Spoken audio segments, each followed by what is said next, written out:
that you were going to try to kind of fall back a little bit over like a quarter or so of a mile away from the actual outpost that you had found and try to stay relatively close to the trail so you can leave that marker with I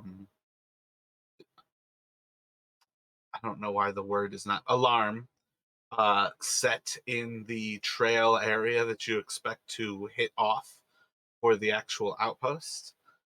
Um, I am curious if you all have any further thoughts about whether you want to be more conspicuous and therefore more likely to catch them when they hit the alarm, or less conspicuous, more hidden, less likely to be spotted, but it's going to reduce your chances of catching them when the alarm sounds. I'm curious if you all have thoughts about how well hidden you would like to be here. Yeah, I'm thinking if they do have sleds, then it may be difficult for us if we're too far away or too hidden to catch up to them before they reach the presumably more sort of safety of the fortress. So um, maybe we don't want to be too hidden, or we leave somebody kind of visible who can maybe make initial contact. Or I don't really want to split anybody up. So,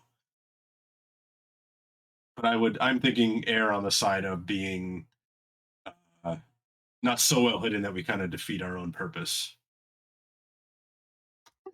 Yeah, I tend to agree. I think every day we stay out, if we miss them, tonight or today, then we've got another 24 hours in the wilderness. Uh, so yeah, I agree.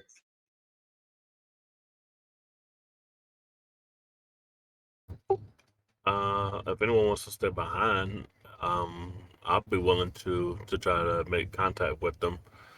At least conversation just in time to give the rest of the party a group a chance to catch up, so that we can either pinch them and capture them if that's what we need to do. That way we don't actually miss this chance and have to wait again. You mean like you alone intercept the party and be like, "Hey, what's up?" And then well, Jarek and Luther sneak up on him. Kind of more like just initiate casual conversation with them, see, and or just to buy time. Yeah, they might not view one kobold as very threatening. So if we kind of if they maybe stop to kind of like again, like you said, initiate conversation or kind of investigate, then that'll give Luther and Brannick time to kind of come up on them. If you're, you know, Does Vilixis have alarm? oh right, yeah,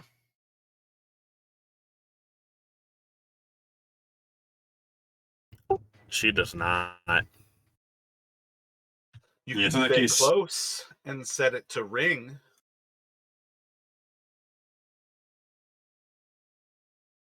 yeah.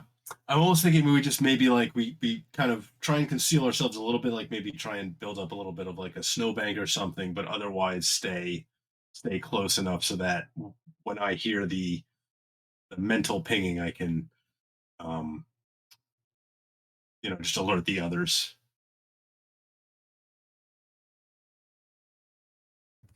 Either way works. It just we can't miss this chance.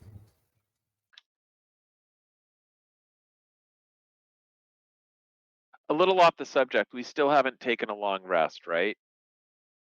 That is correct. You guys were talking about doing all of this while you were trying the long rest. Do I just click long rest at the top of my thing? No, no, no. You guys don't get to long rest yet. Yeah, because as far as that goes, I'm down to a single spell, um, but I'm willing to do like I said, I don't want to necessarily waste the day. So here's the thing, you all would know that like your connection to the weave is reduced or not. Like you would have a sense of how much more magic you have to use. Um Having a long rest and 3 magic users is a pretty important thing. And that's another thing that you all should decide. Like you may want to meet up with these people, but if they are like the expected things that you're expecting, if you're in danger, that's probably going to mean that your day is starting without a long rest, and then also creating um, ability check issues as you get exhausted.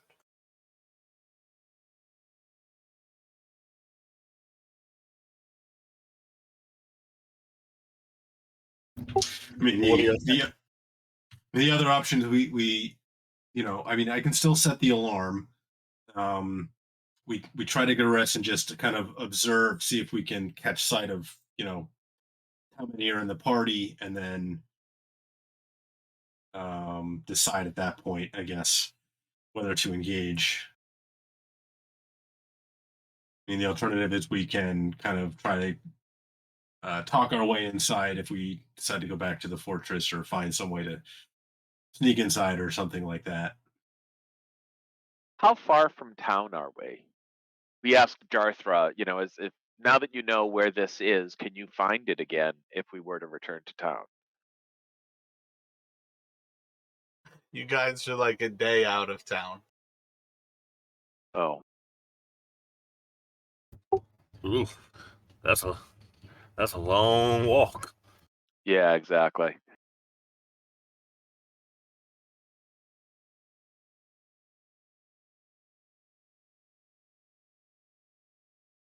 You are somewhere out here beyond the Kelvin's Cairn into the kind of foothills of the Red Glacier.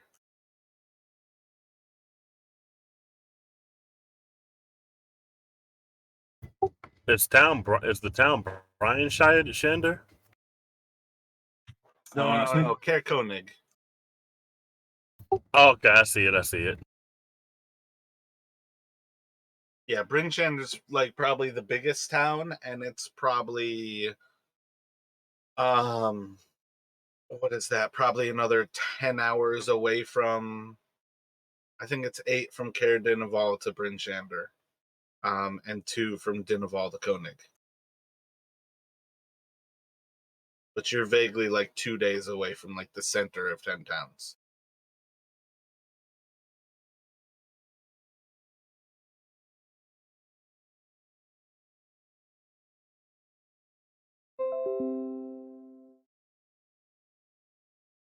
I'm not trying to convince you all not to do one thing or to do the other. I'm trying to help you actually plan and foresee things that I think your characters would know about. yeah. I mean, I think if we can at least get a view of these, even if we don't go after them when we see them, it at least gives us a little bit of information. And then if we can, maybe we can kind of go up there the next day and try to, you know, almost hold ourselves out as, representatives of Care Koenig or just try to get more information. But for now, just kind of try and get an arrest and keep watch. And that alarm will also be able to alert us, and then we can decide at that point, you know, if we want to essentially break the rest and go after them or what. Yeah, something like that. It fits well with me. I'm trying to adjust my caution level, so I'm okay if we decide to move ahead without arrest, but gather some information and then make and quite possibly rest before we pick a fight. Uh, sits a little better with me. So try to stay all together, roughly in view of where the alarm is, and then basically hope to wake everybody up, allow them to pass by, but gain a sight over them and not interrupt your rest.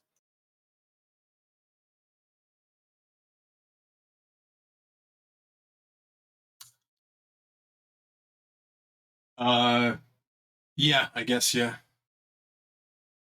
Is that like, I'm just trying to repeat that I understand what you're going for. Does that sound right? Yeah, I mean, yeah, probably won't engage, but if like we see like a single person or something, maybe we do it. But I think the idea more is to gain information and try and keep an eye out for them while we're resting, but trying to get the rest in.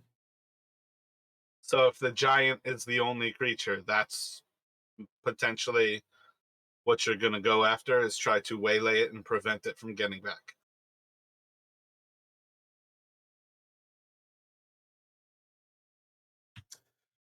Yeah, I think if we saw like a single creature, yeah, Because that's what you guys see pull the sled, is feet the size of your snowshoes.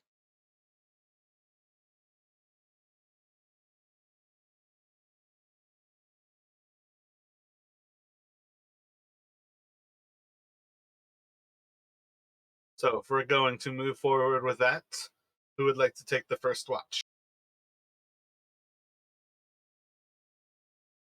I'll take it. Velixis wants to do some writing and catch up on some reading in her books, so she'll take the first watch. Brannick can take the middle watch or Oh, second watch. all right. Dawn watch for Luther.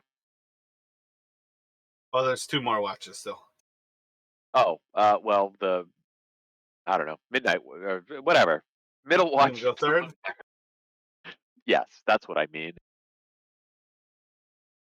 So let me get perception check from Velixis. I need this set so you're rolling 2, because at any given point the weather is creating disadvantage. So I need. Can you make sure with roll 20 or beyond? Yeah, beyond 20, the little red die, that it's set to always roll twice.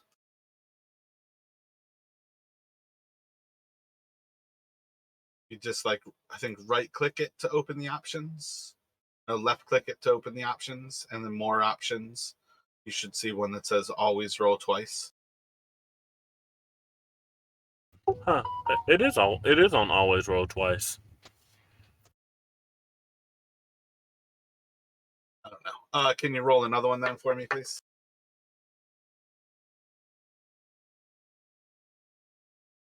So keeping a good eye on the path as you watch, you can enjoy your readings.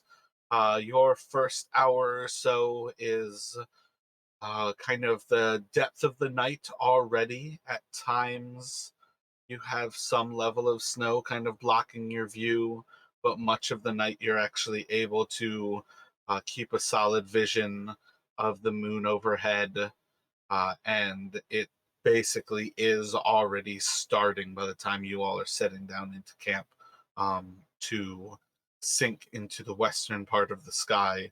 You all are well into the evening already by the time you are sitting down to rest, but your first watch goes fine. Let me get 2 more from you.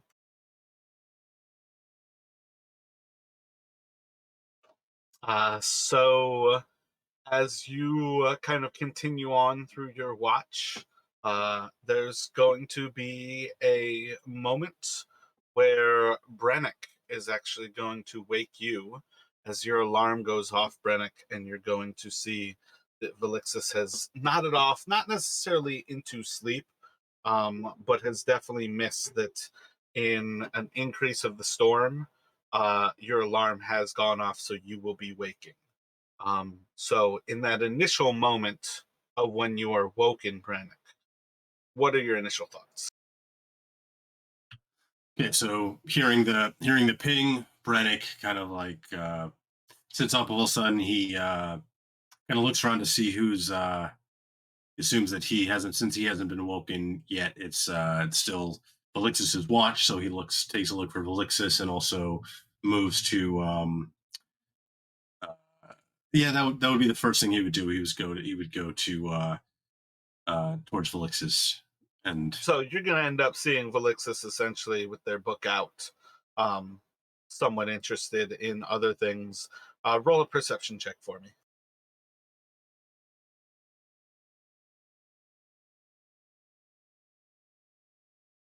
While you know that your alarm has gone off, inside of the storm that is currently overhead, you cannot see where the alarm is going off at.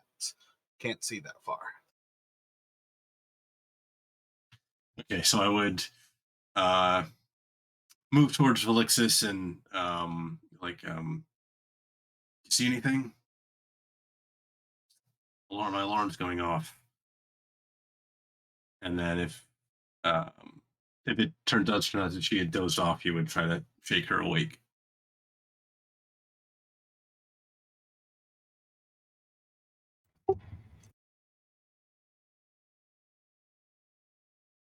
Belixis is essentially in that same boat where they also cannot see to where the alarm itself is. So you don't necessarily have to be sleeping. That's kind of where the low rolls kind of sit into how the storm has risen up.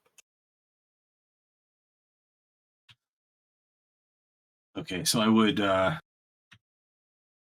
being able to see anything, I would go to try to get to let Luther know that the alarm's going off. Suggest we try and kind of move out and see if we can catch sight of anything and move towards the where we think the trail is.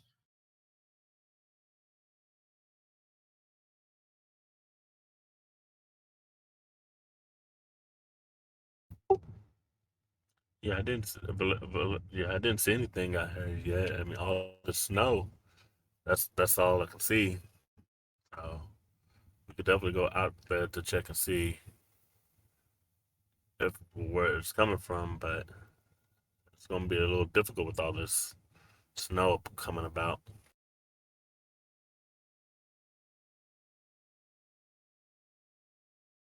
So what would you like to do to try to catch up to somebody that you have at least some reasons to believe probably moves faster than you?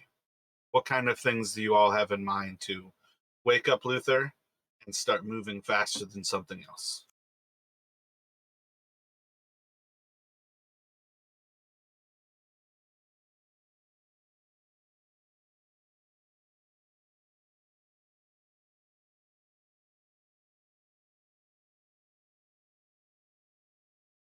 And we could try to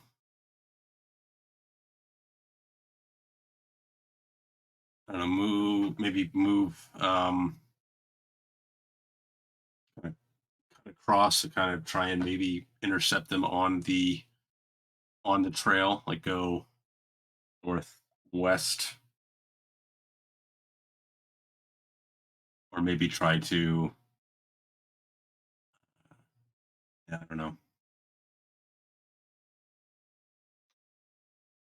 I could give temporary enhance ability. I can essentially enhance, I'm not sure for speed if that would be strength or dexterity or maybe even constitution, but I do have the ability, I do have this enhance ability spell.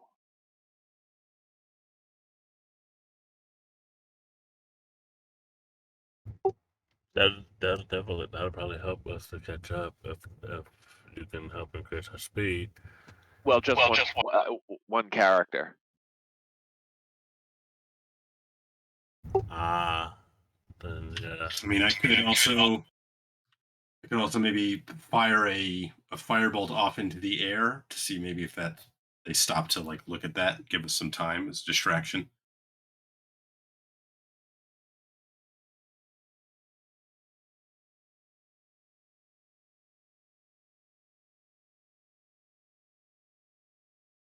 Quick idea is all. You're burning more time as well. They're already walking away from you, and you know that.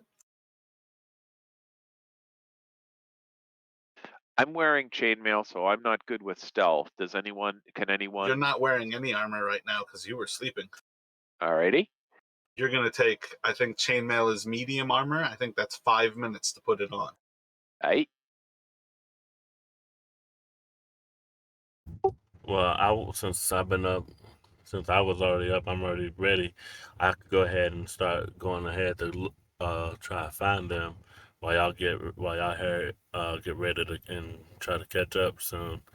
When I find them, I can fire a firebolt in the air, or if you want, what I can do is leave a torch trail along the way.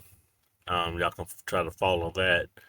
That way, that way you won't lose me. What I'll do is I'll put them in the ground at an angle so that they're pointing in the direction that I'm traveling.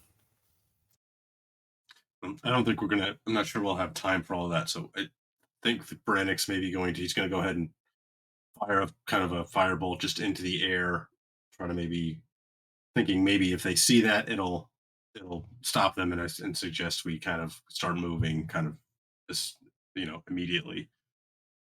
Into the air, you're aiming at where your alarm was. You're aiming in front of where the alarm was. You want it Almost to kind of go like over. yeah, almost like setting off a flare like up into the air, just to sort You're of in a like so that blizzard where you can't see. Like you can't see where you put the alarm. You're probably not going to be able to pick up like the firebolt if it's high into the air kind of thing. okay. Like you would need to get it close to them.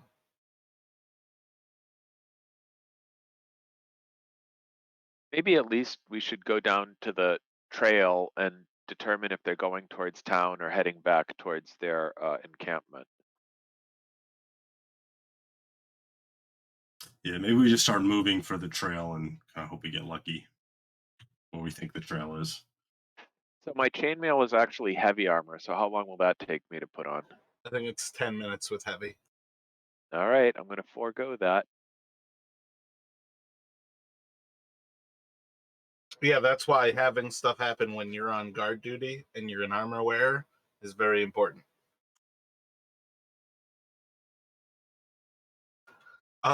So yeah, let me have all of you do let's do a survival from Luther and then stealth from everybody. I guess really you're not even trying to be stealth, so really it's just the survival. Let's get it from Brannick as well. You know where your alarm was. And then a round of perception checks, please.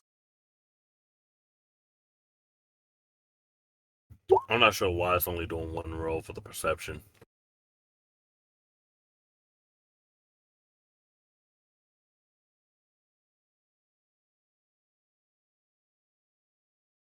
So as you all get down to the area, you are in fact going to see a fresh line of the actual tracks passing through.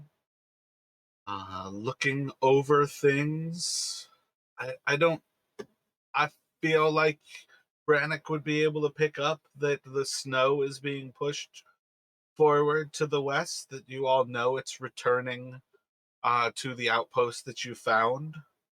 Um, I don't think that should be terribly surprising to you all, though. But you don't actually spot anybody like immediately present here. And these are huge tracks and just the one pair? Yep, still some sort of giant creature with feet the size of your snowshoes and a sled.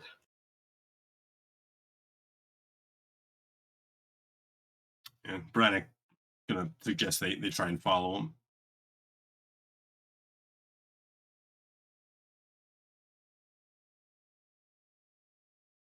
Kind of speed are y'all moving at? Alexis, if you wanted to try to talk to them, maybe you could go ahead.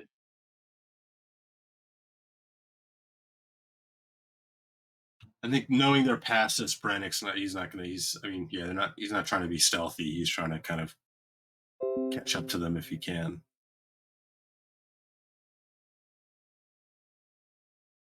Okay, then yeah. Do I see where they're at right now? No, you guys do not see them. Are you all trying to basically run after them?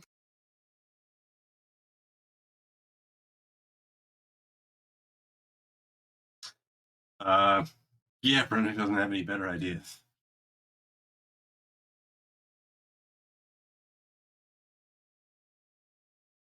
Yeah, we might as well. Yeah, we should go ahead and just follow this trail and see where it goes. The snow made it difficult for us to actually see them, so we might as well go ahead and follow this trail, see where. And if it goes into the fortress, we might have to just take our chances because the snow is making it difficult. And if it continues to do this each time we try, we're going to end up missing them constantly.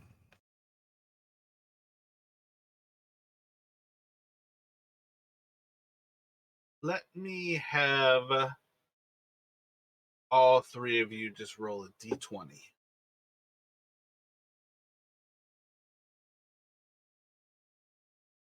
Do you have any general ideas about the order at which you all are running forward right now? Just kind of side by side, shoulder to shoulder, all three of you? I think Luther would be in front of Brannick, just because I think I'm probably the most tanky of our three characters, which isn't saying much. I mean, I'm probably Brennick's not really even, he's like not even really giving a thought to a marching order at this point. He's just trying to kind of running.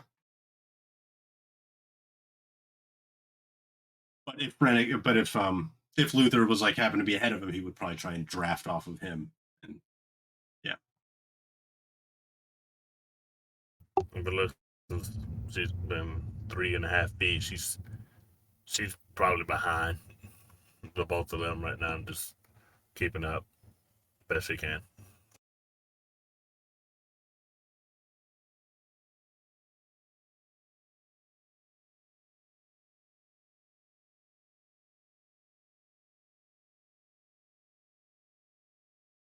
I purposely had you at the edge of the map.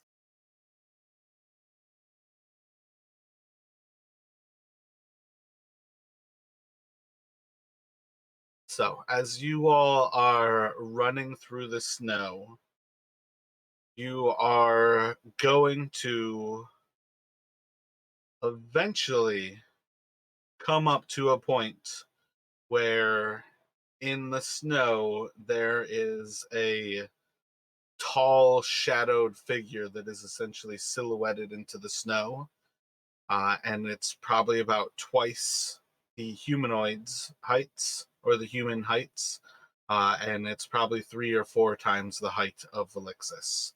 A good 15-20 foot tall creature is going to be standing in front of you, and within a moment you all are able to kind of halt yourselves before you run up into the actual creature. But you'll see behind it is a sled that seems relatively loaded, but it's certainly not filled with like a bunch of things. What are you all doing as you see this?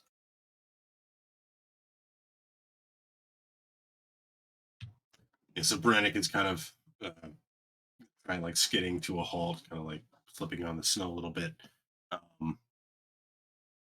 and figuring that since they've kind of seems like maybe it seems that the sled has stopped as they come up on The it. sled is behind the creature that you would assume is the thing that is pulling it. So your initial thought probably includes the fact that this creature is no longer trying to pull the sled. It is between you and the sled. Okay. Okay.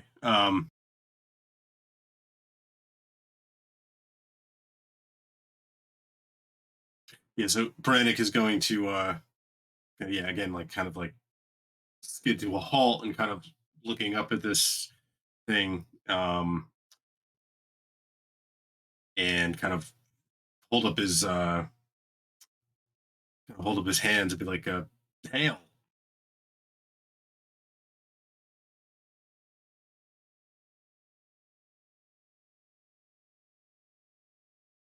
I'm just going to see as its neck kind of cranes a little bit and its head moves to the side and steps another few steps closer to you. As it gets a little bit closer, you'll see that there's chunks of flesh missing from this creature. Like where you would expect to see like some of its kind of like abdominals, there's a massive hole in one side of its body.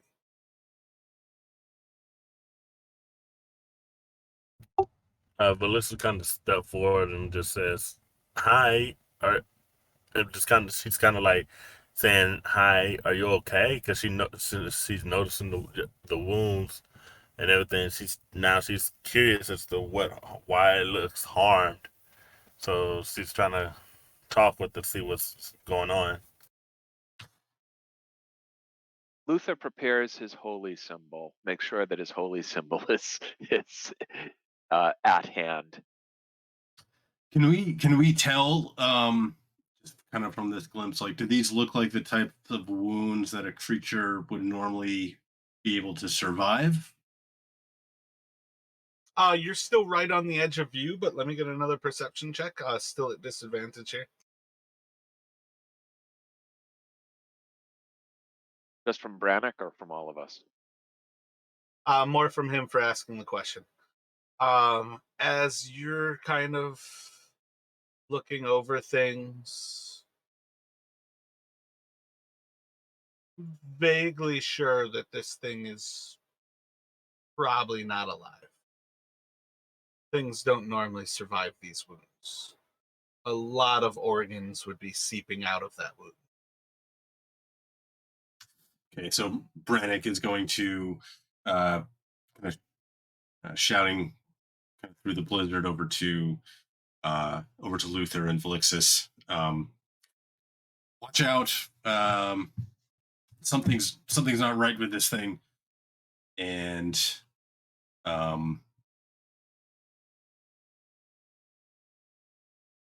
yeah, I think he would at that point probably go ahead, if it's in range, cast firebolt at it.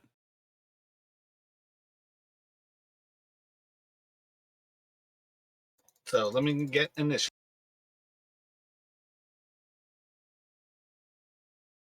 Luther's Brannick begins to cast a spell. What are you doing? I'm trying to understand the channel divinity sort of restrictions. So I do have a turn on dead channel divinity. How often can I use that? Under your features, you should see that you have channel divinity, I believe, twice per short rest at level 3.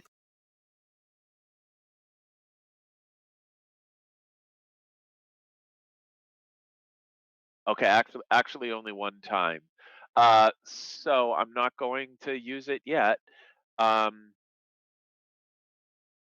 sorry. So it's my turn. Uh,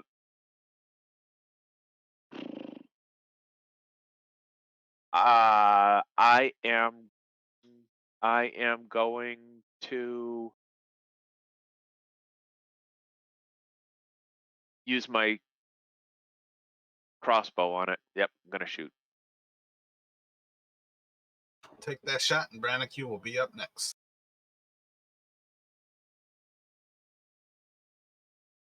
Just hear a cold, dead thunk as the crossbow bolt sinks into this creature.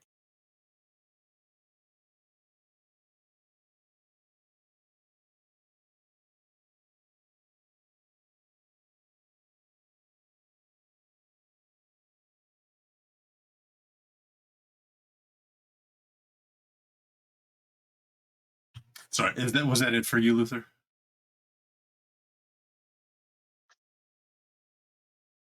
Luther positions himself such that he is the closest, if it's easy, such that he's closest to this thing. So he does sort of, step in front of Brannick.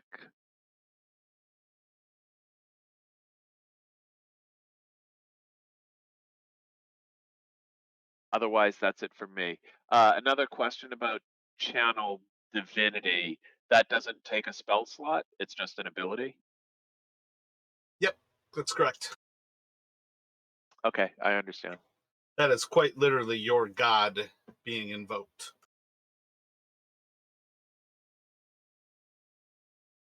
So Firebolt? about the same time as Luther's running forward, Brannick kind of shoots a firebolt off at the thing.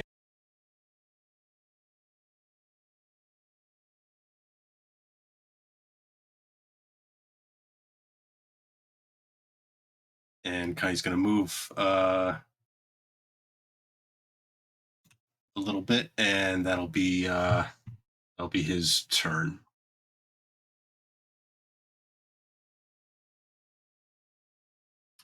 And I feel like his mage armor has faded by now. I think he did it fairly early the day before, so I'm back down to AC 13. Gotcha. Yeah, you guys are looking like 3 in the morning right now.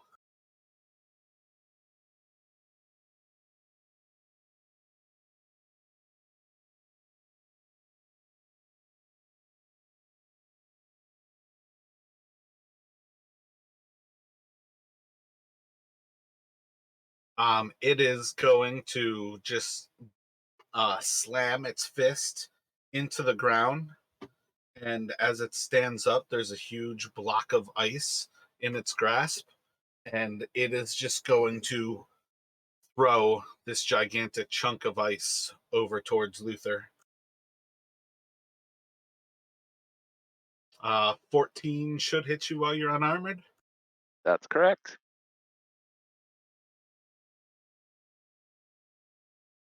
Oh my god. It's going to do 16 damage to you.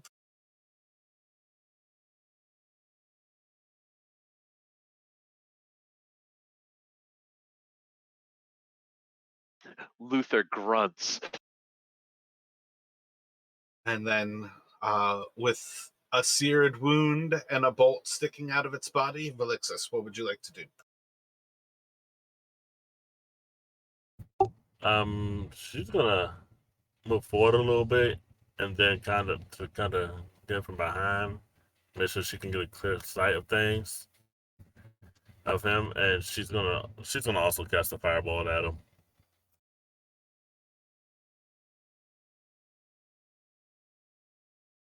Roll for damage, please.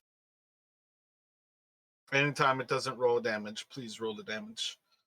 So you fling a fireball out at the creature, and it's going to sink into its flesh.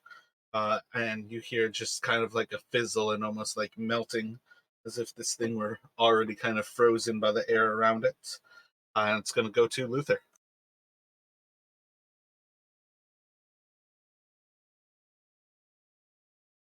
I will fire my sharpshooter crossbow, so hit -1. It's already set into there if you click the actual sharpshooter.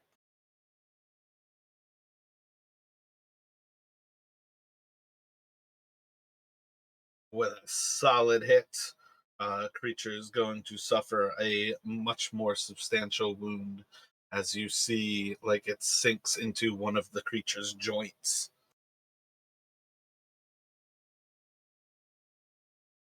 And then I'll move to Brannick. Brannick's going to kind of same thing, fire another firebolt at it.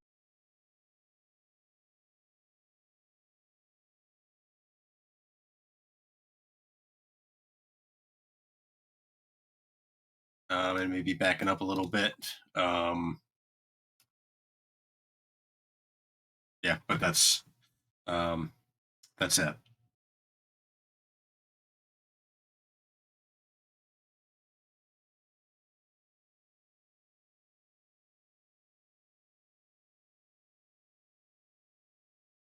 It's going to step back and smash into the sled.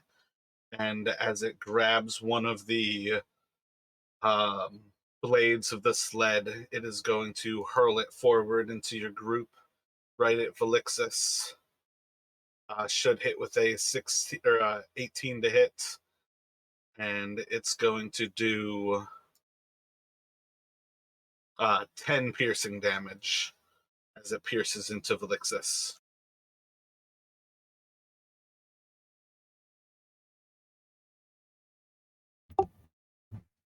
just kind of gasp and grabs hold of a wound that was made because she realized she's lost a chunk of her life just now in that attack. As she prepares to send another firebolt.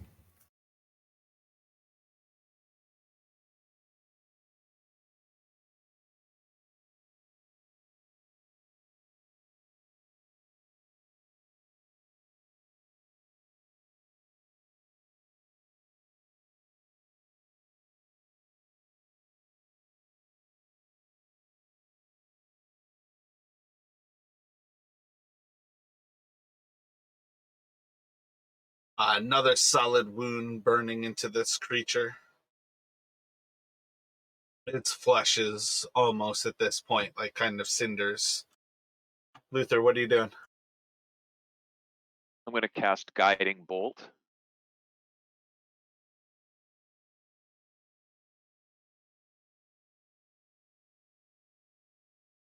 Solid strike. Next attack from Brannick will be an advantage. All right. Brannick's going to go ahead, send another firebolt at it.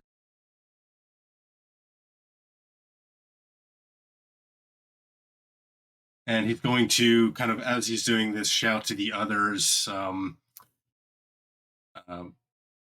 of like warning them away from a particular spot. Essentially, I'm going to go ahead and use Portent, my last Portent die on the thing's next attack, and give it a 3. So I don't think a 9 can hit anybody as it throws the other leg of the blade. And it should go to Velixis.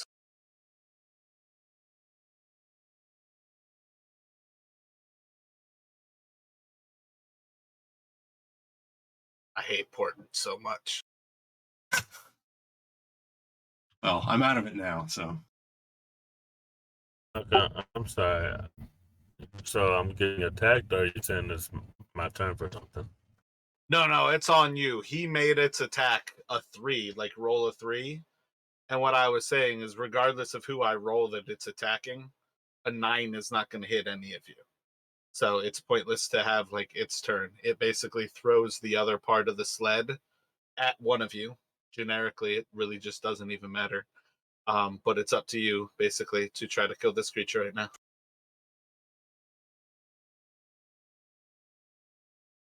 Okay, yeah, she's gonna try for another firebolt. Actually, yeah, she's gonna do try for another firebolt.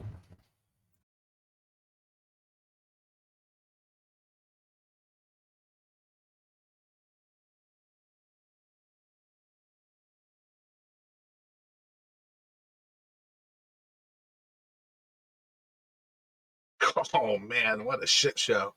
As the firebolt sinks into the creature, it's going to catch fire. It falls to the ground, and it's a burning husk. 1 off of it, ignoring that damage.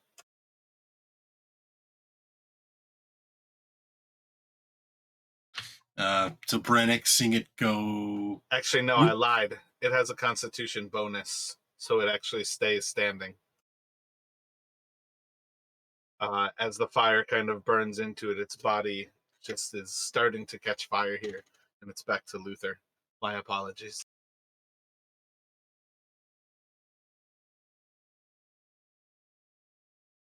Did you purposefully mean to shoot that as the normal crossbow? Oh yes, I was too hasty, but yeah, that's what I meant to do.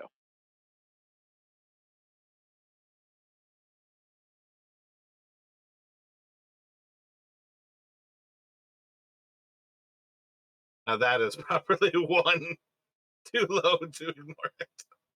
Son of a bitch.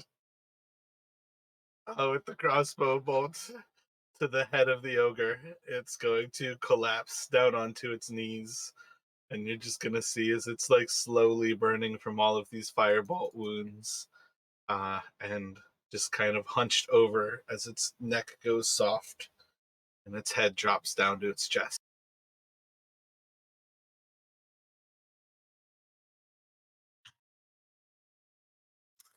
Good shot, Luther. And Brennick's going to start moving towards the creature and towards the sled, and suggest they just keep an eye out. But let me know if you see that thing moving again.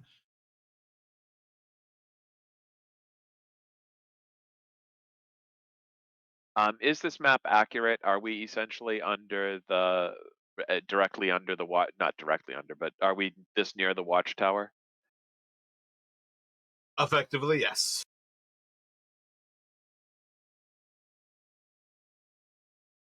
Okay, Luther's going to approach the what is hopefully a body, and try to examine the sled as soon as possible. What are you trying to do with the sled? I'm trying to look for. I assume the sled is no longer something that we could steal, since it's had both of its runners thrown at Velixis. But I'm looking at the contents of the sled. I'm trying to Roll see an if investigation.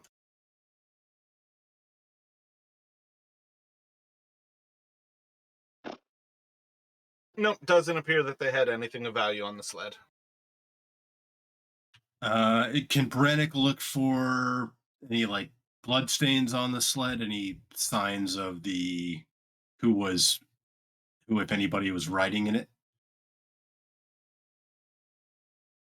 Or is that part of the contents check? Specifically looking over the sled, you can roll an investigation.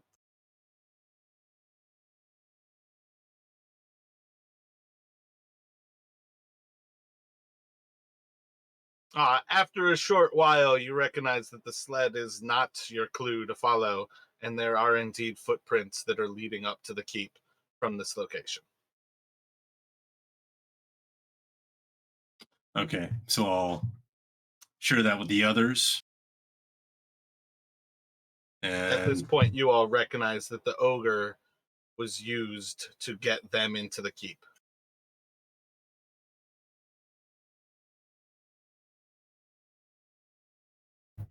But it was used to get them into the keep. It's like an undead slave kind of thing. Yeah, like you guys stopped for the ogre while somebody was running away.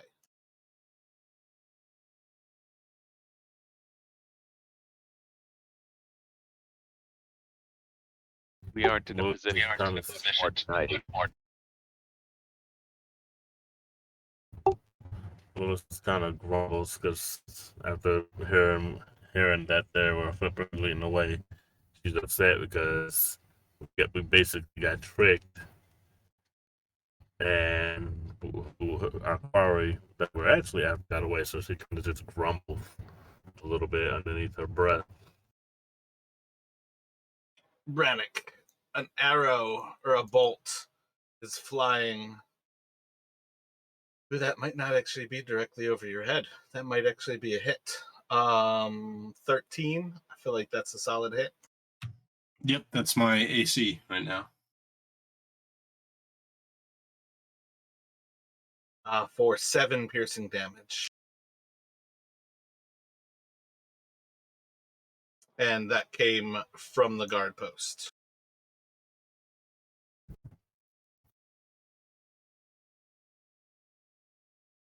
Okay, so Brennick kind of grunting as the arrow or as the bolt hits him. He's gonna look back to the others and say, like, we should get back.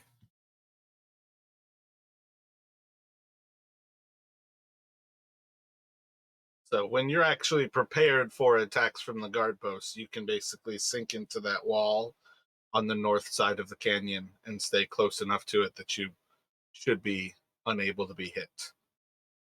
But you have to actively keep yourselves from being a target. Okay. Yeah, so in that case, kind of as the bolt hits him, Brannick would like crouch down, trying to get some cover as he's turning to the others. Never known a dwarf to use undead before, but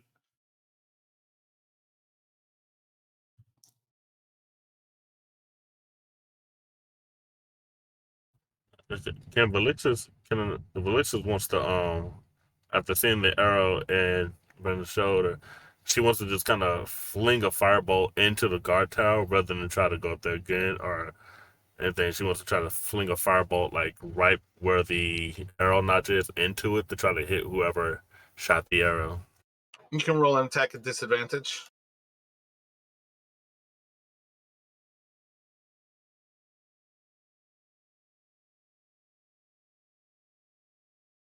Okay, You're gonna wait. get How hit do by another bolt. how do I do the Uh, attack at disadvantage? Well, just with two d20. If it's rolling twice, disadvantage just means you take the lowest. That's part of why I want it to always roll twice, because advantage and disadvantage is just knowing that it's there. But when you step out to throw your firebolt, you're going to get shot again.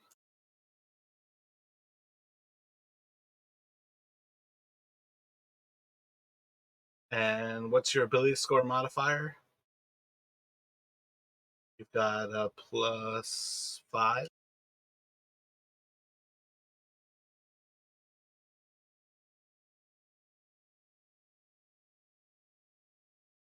You're just going to sink into the side of the fortress as the bolt clips you a little bit sooner than you would expect. You guys are quite literally in the kill zone of that area. It's time to get out of here. Okay, but it's kind of just dashes right into the side of the wall and ducks and starts, I guess, moving along the edge and try to get out of the sight. like Brannick is like kind of like shouting and like waving his hand like back, back, back, and trying to kind of start. He's going to starting to move towards the kind of trying to hug the wall to the east and down, trying to get away without presenting too much of a target. Luther is going to is going to follow along, hugging the wall. He's also going to channel divinity, preserve life. Brannick, you got hit, right? Yeah, I mean, I don't look too bad, but I did get hit by a bolt. Is But I don't anybody look- under 50%? Oh, I am. No. Like, But are you under 50%? I think I'm in from that fight. Like I got because I think you hit me. You from the other fight. You hit me for 10, and I got 18. I got 18 hit points. So yeah, I think I'm at 8 right now. Well, no, you just took 3 more, though, when you stepped out to throw that firebolt. So you should be at 5. When you do the preserve life, you can obviously heal yourself up to half, Luther, and Valixis can take up to 4 points. Yeah, so that'll be 5 to me and 4 to him, which is less than the 15, but that's fine. I'm going to do that. So that's 4 to you, Valixis.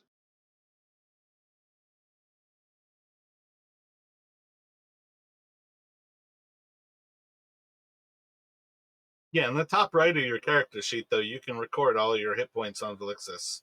It shows that you still have yourself at 18, but when you take damage, just modify it there. Oh yeah, I just now did that. I hadn't been messing with it. I just now thought about it, but yeah, it should say 9 now.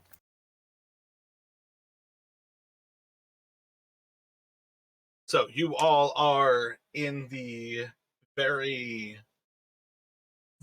very darkest time of the night. The moon is preparing to set, moving away from this place.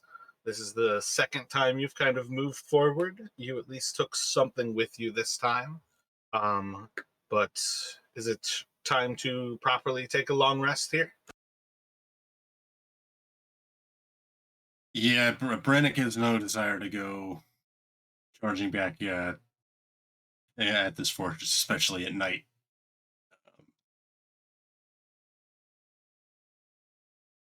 Luther would happily sink into a long rest. Yeah, so Same. Brennick is gonna. Sorry, go ahead, Rashad. Didn't mean to cut you off.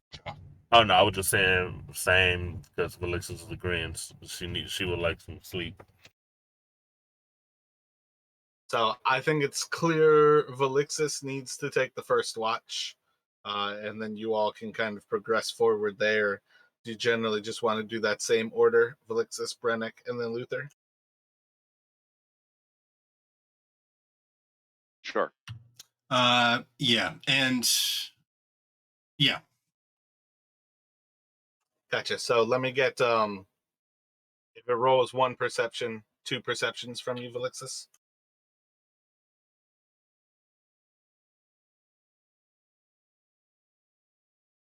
Just normal or at disadvantage. Well, no, that's what I mean. If it's only rolling once, I need 2. Um, Here's the thing. In this place, when I roll for possible encounters, I roll 2 dice. If the second die is higher than the die for an encounter, that means there's a blizzard, which means that and it's a d20 plus 1 technically. So it's always more likely to have a blizzard than not in this place. And if there's a blizzard, that means you're on disadvantage for your perception checks.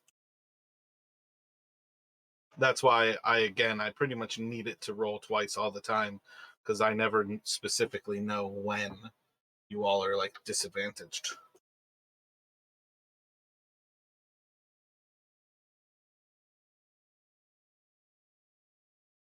Bam. So first hour is going to go quickly. Let's get another round of perception there from me.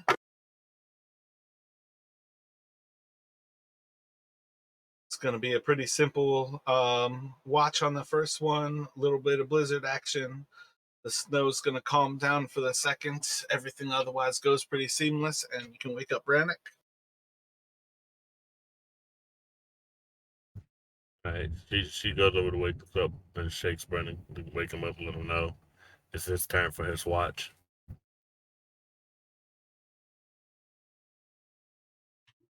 Brennick will thank her and try and set his watch. Yeah, realistically, also, I feel like you all are already exhausted, so this would be disadvantaged regardless of blizzard action. But the snow is going to continue to kind of like drop a little bit slower and less across this next watch period. Though Brannick probably doesn't recognize that. One more from us, Brannick.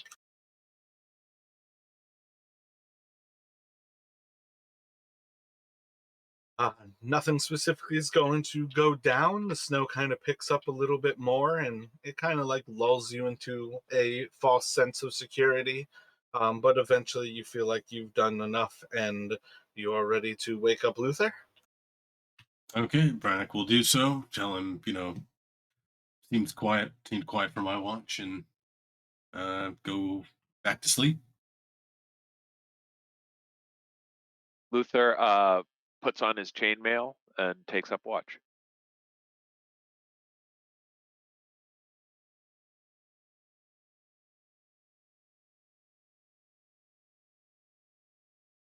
What is it? Perception? Perception.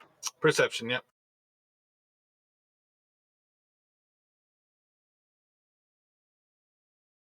The little bit of a storm that kind of picked up when Brannick was waking you up has turned into another heavy fall of snow.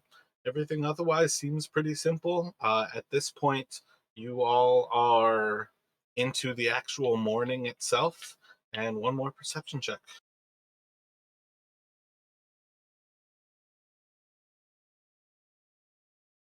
Through this watch, the actual blizzard is just pretty much blinding, and you all are pretty well just kind of hunkering together and more or less retaining warmth more than you are considering the actual watch itself, as anything sane wouldn't be out in this shit. And then let's see what she got. So let me have somebody roll 2d20, and it's a +5 for perception. Crushing the blizzard die, which is keeping the encounter die low.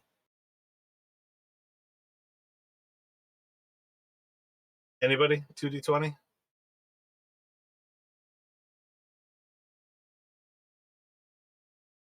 Jathra is able to keep a solid, simple watch.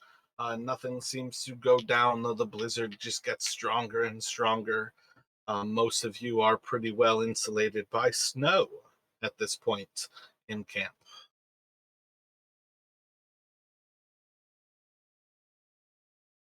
And there we go, it was due.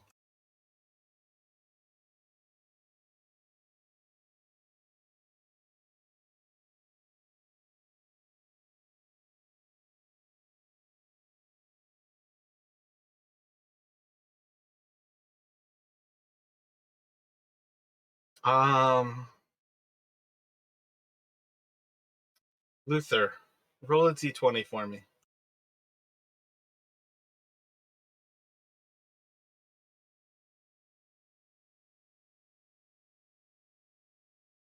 While you all are sleeping, the blizzard is just going to stop in a very eye of the storm, very silent, odd moment. The wind itself just kind of ceases.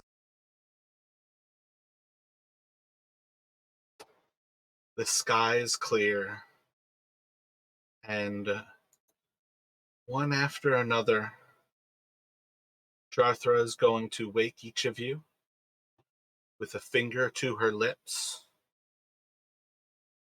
and you're all vaguely buried into the snow.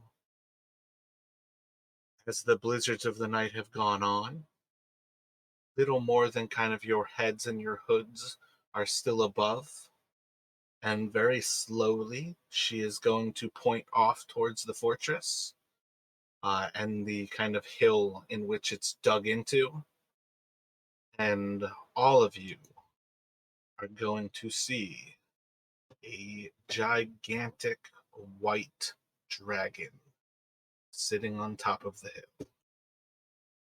And I think at this, let's take a little break, and we'll be back in a few moments.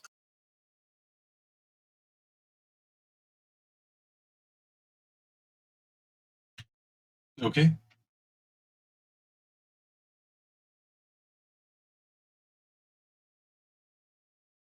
So, assuming everybody is still at their computers here, uh, as Jarthra is waking you all up into this moment, pointing off into the distance where the keep is, everybody again will have a sense of the shock that you're covered in snow, but it's not snowing. The wind is nearly not present at this point for the first time of your entire memory of being inside of Icewind Dale. You can see almost a quarter of a mile, half a mile to the actual keep. And there's a dragon sitting right on top of the hill, just kind of looking down towards the front gates. And as Jarthra kind of takes that moment to wake everybody, again with like the finger to her lips, just with the quiet. This is more or less a moment to regard the majesty. This is one of the great worms of the Sea of Moving Ice. We would do well to not be noticed. If we are, pay any tribute that we can to save our lives.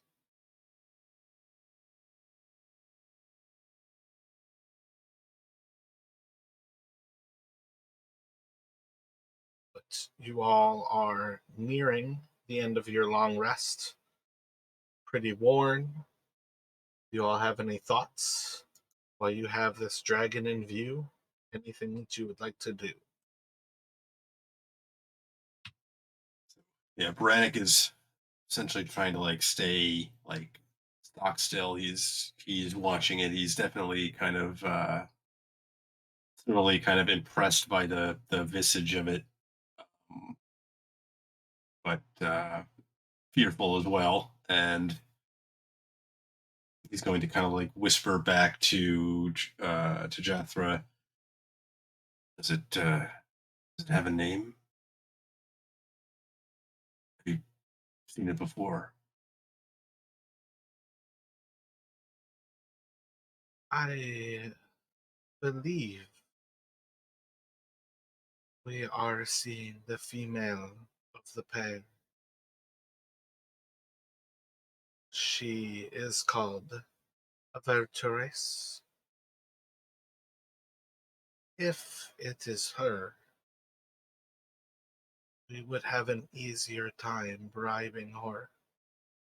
If we still have some of the reindeer, she prefers wild game to humanoids. Brannick's going to kind of like looks going to cross over his face when she says it's like two of them.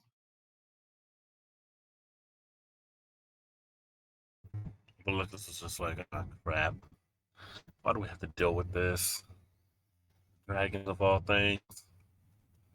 You guys just go to sleep and leave us alone. Luther is the exact opposite of Velixis. He's this is the first dragon he's seen. He's dreamt about them all his life. He's absolutely awestruck uh, by it, and is silent in the face of the majesty of it all.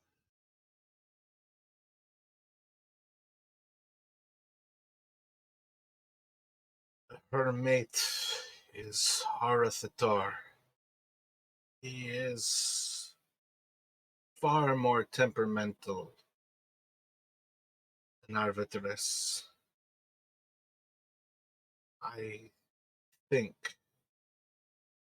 I can see her wizard companion riding on her back. It leaves us a little safer for what that is worth.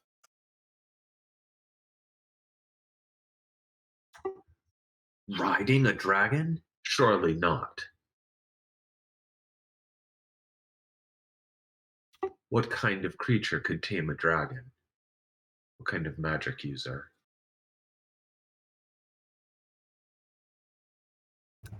So, but this is a question: which should we be more worried about?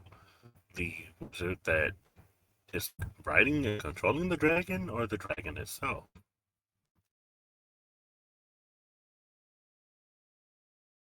Brannick almost looks a little.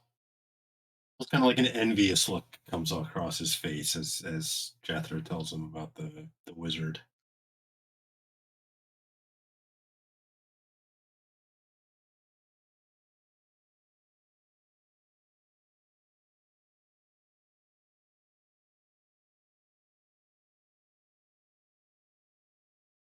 But at the same time, he's still just not moving, trying to stay as kind of still and small, was kind of trying to shrink into himself. So it's very uh, conflicted. Like he wants to know more, but he doesn't want to risk anything that might give away their position, assuming they haven't been spotted already anyway.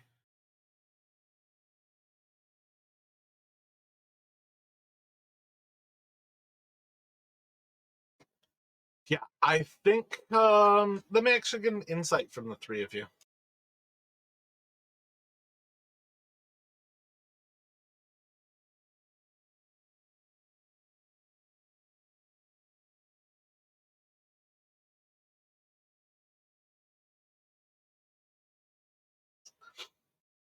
Yeah, I think all three of you have a pretty strong sense that while the dragon is on top of the keep, it might not be strictly aware exactly where this thing is. But it is essentially kind of honing in on the interesting smells and perhaps the presence of whoever it is that resides in this keep. But it sits there for about a half hour or so. For some time, you all just kind of will half consciously keep an eye on this thing while still trying to remain still, remain silent. And then in just a moment's time, its wings are going to outstretch, and as it brings its wings down, the force kind of shatters this calm. And as the creature starts to take flight again, the winds very quickly continue. The snow picks back up, and as this thing kind of flies back into the air, the blizzard around you is almost as if it never stopped. But at the end of this time, you all can take a short rest here. Brannock, obviously, you can roll some fresh. Can't even think of it, but The portent dice. yeah, Short rest or long rest? Just no, no, that's a long. That's a long rest. So I have a checkpoint that says reset maximum hit point changes during this rest. I should leave that checked. Yeah. Long rests get you back to your max hit points.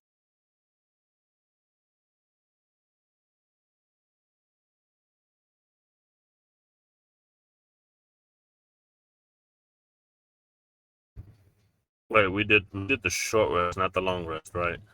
Nope, that's a long rest.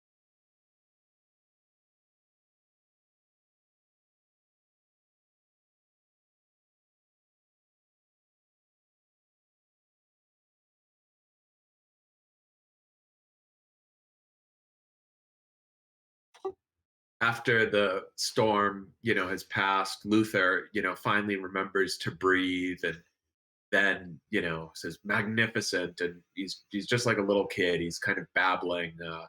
Did you see that? That was amazing. And he's like pointing out every little detail that he noticed about the dragon's claws and scales and all of that stuff. He's trying to preserve every moment of the memory. Hey, if you're lucky, maybe it drops some scales. Something that's admired from afar, I think, Luther. At least for now. Oh, indeed. But Jarthra, tell us more about the person or creature that can command such a magnificent beast.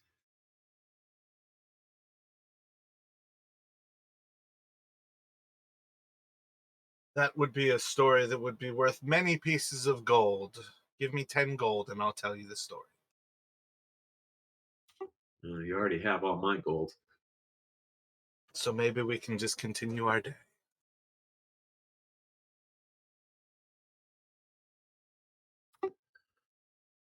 Well, so Luther, of course, is going to continue babbling about the dragon, but to the extent eventually, I suppose, he realizes that that he's the only one who really shares that level of enthusiasm for it. And then he returns to, well, their sled is destroyed and their beast of burden is destroyed. Perhaps the attacks, the robbery of the town will slow down now.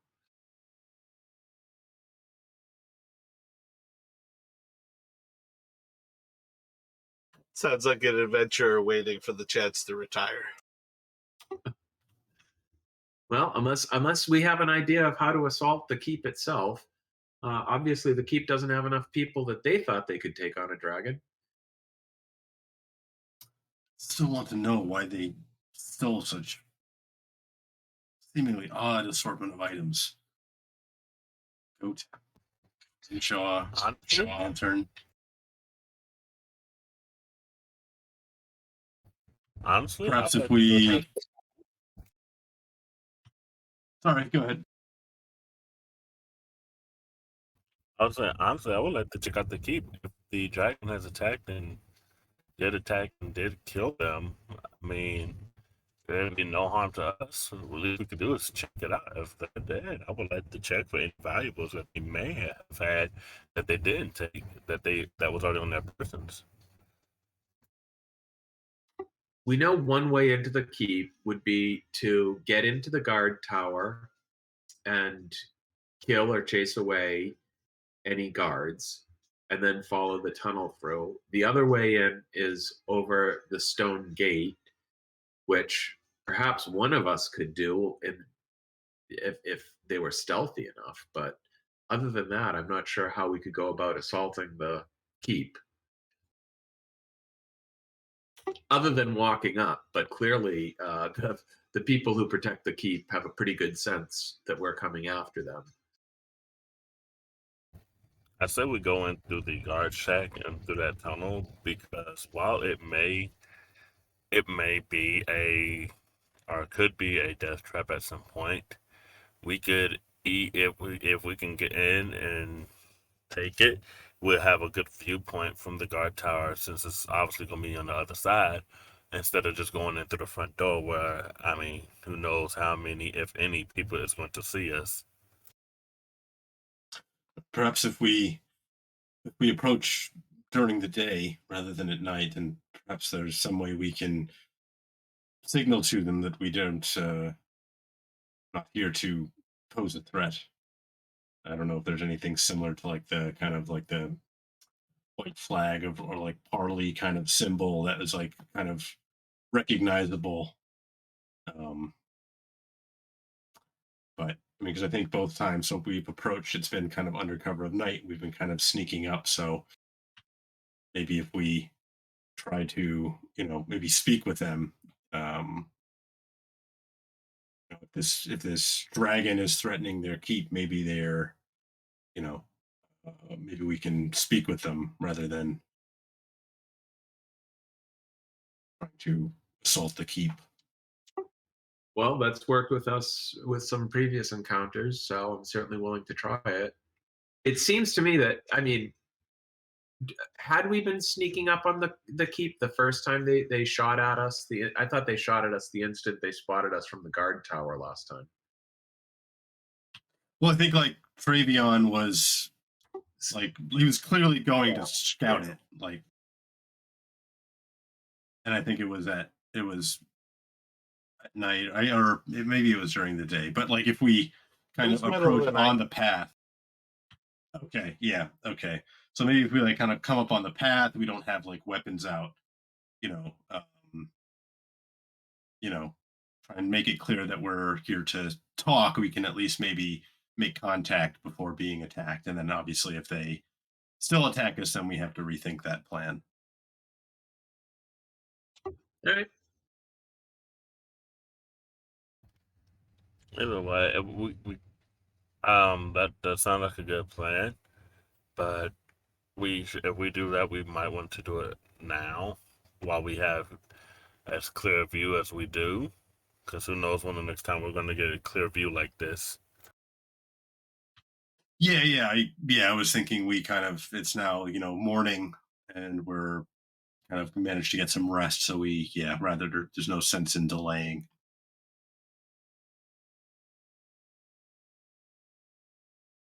Yep. So front door it is. And Brennick can offer. He'll offer to kind of he can take the lead walking up if you want.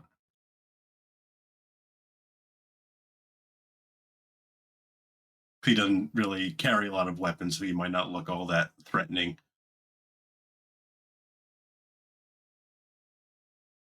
Sounds good. So Brannock's walking first. Who's going second? Who's third? Are you all spacing yourselves out? Y'all doing shoulder to shoulder? I'm gonna be behind them a little bit. I'll follow maybe 15 feet behind. definitely not sort of walking up shoulder to shoulder, trying to look. Yeah, no, I'll just follow behind, uh, about 15 feet. Brannick's going to kind of, as he's walking up, he'll kind of have his hands kind of up in a what he hopes is a non-threatening gesture, like, arms empty or hands empty, no weapons in his hands, that kind of thing. So if Brannick is there, where is Luther and where is Felixus? Luther, you said you're 15. I'll just move up so you have more room. Nope. I'm going to stop you right where you actually placed yourself, so it was actually perfect.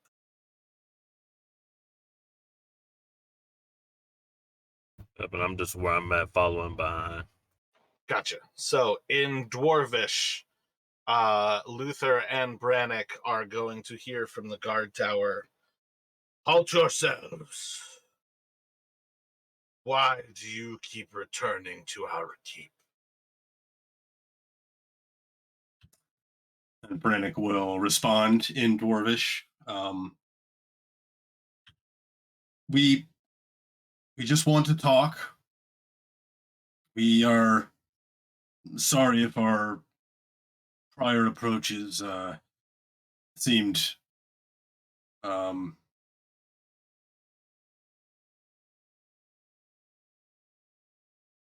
threatening.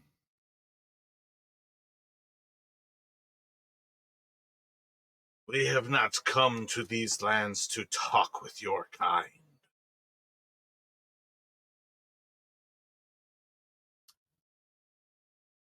Why have you come?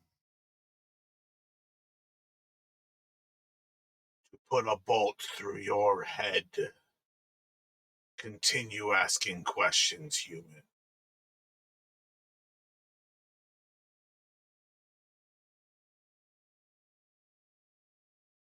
Felix kind of leans over towards Luther and just asks, "What are they saying?" Yeah, Luther, is under his breath translating as they go.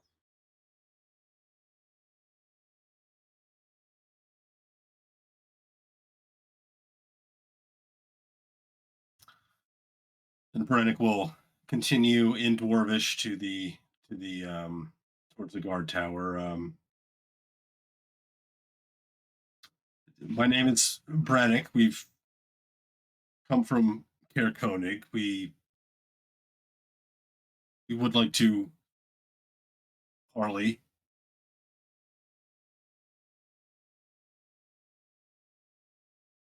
What gift of tribute would you bring? What could you possibly offer?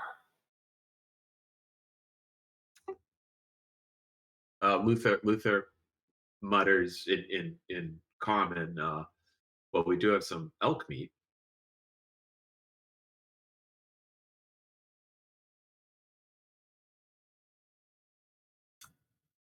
Brannick will answer up. We are not wealthy folk, but we do have some freshly hunted and elk. Just going to interrupt you after we're not wealthy folk. If you continue these games, your life is forfeit. Be gone from this place. Flee these lands. You're no longer welcome.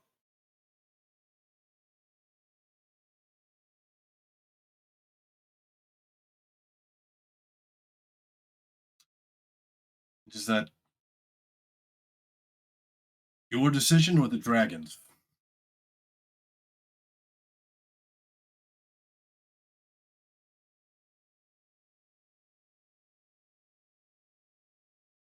Roll an intimidation check. Actually, you can just add what's your intelligence modifier? +3. Gotcha.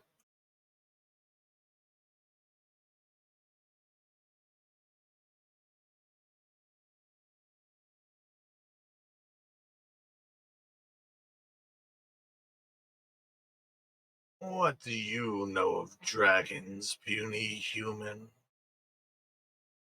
Do you think you could bring down the white worm?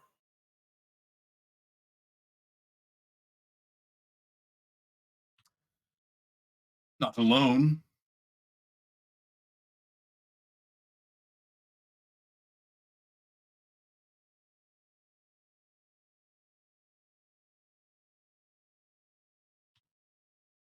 But if you give us a chance to speak with you, perhaps we can think of something. Are you not speaking? Oh,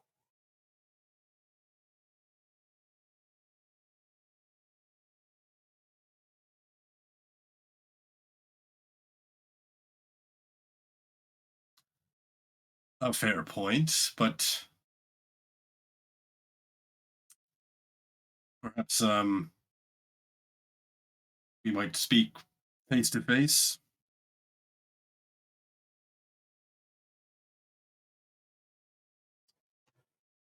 let me get everybody to roll a perception check.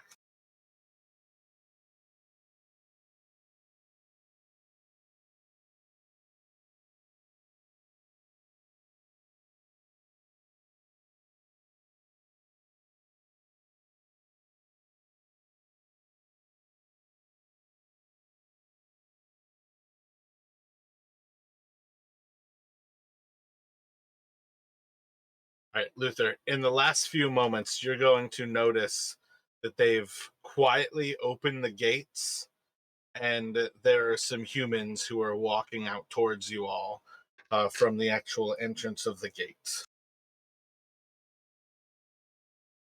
Humans or humanoids, dwarf sized or human sized? Human sized. Greeting committee.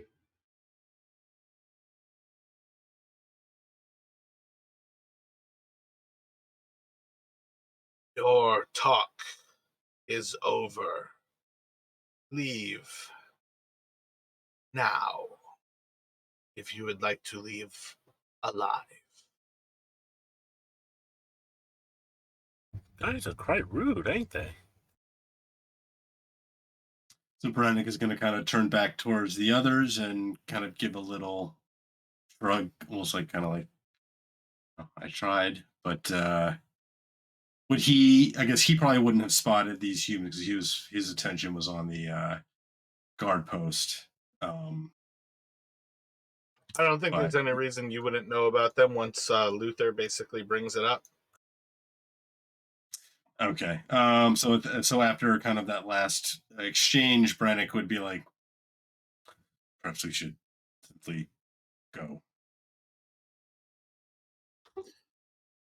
If these creatures control the undead, then we are not entirely helpless against them. If we go, we retreat back to town with what? Nothing. Maybe it's time to fight. Luther's trying to compensate for his paranoid suggestions.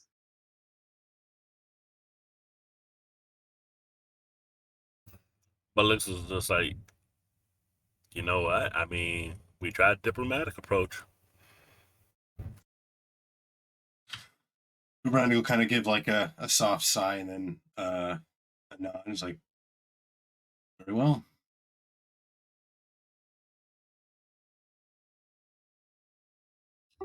I suggest we take cover under the cliff, to at least from the bolts of the guard's tower.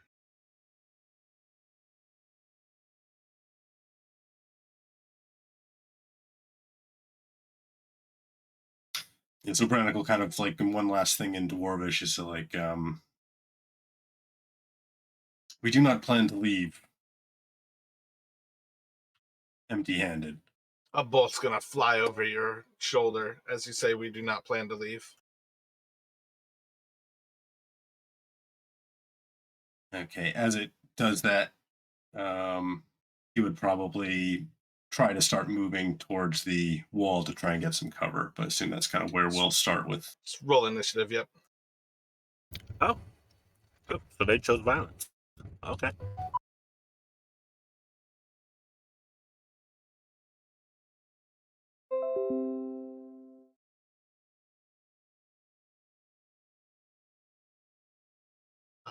So I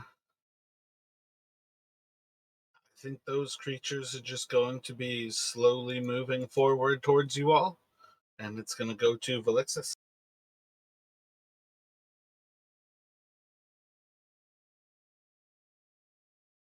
All right, give me 1 second here.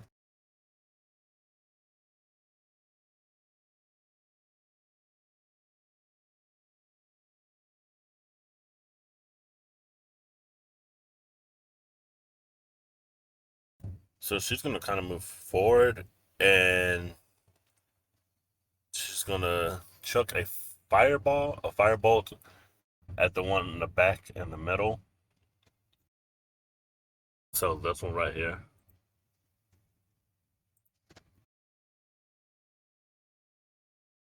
Gotcha. Where are you moving to?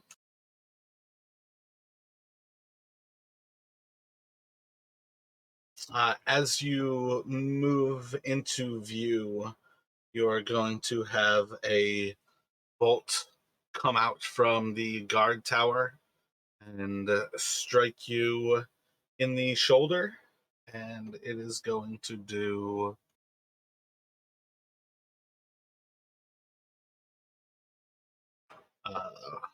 3 piercing damage.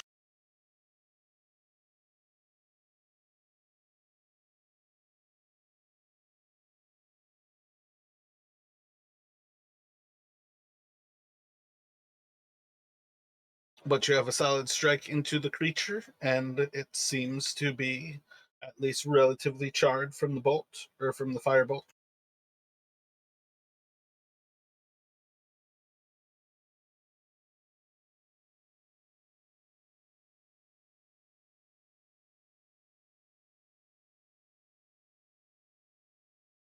Anything else from Velixis? Oh, sorry, no, that ends my turn. On to Brannick. All right, so Brannick is going to move towards the wall. Can he, the presumably the dwarf that he was speaking with, could he actually see him through the arrow slit, or was it just kind of like a voice that he was conversing with? I mean, I think you have a sense of where they are, but they're like a 6-inch arrow slit that is like 35 feet away from you and about 60 feet above you, 60 or 80 feet above you. To say that you can see something is a vague idea. What are you thinking? Well, I'm mostly asking because to use magic missile, I have to be able to see them. I think you could definitely shoot a magic missile at it. Okay. Yeah, so I will do that.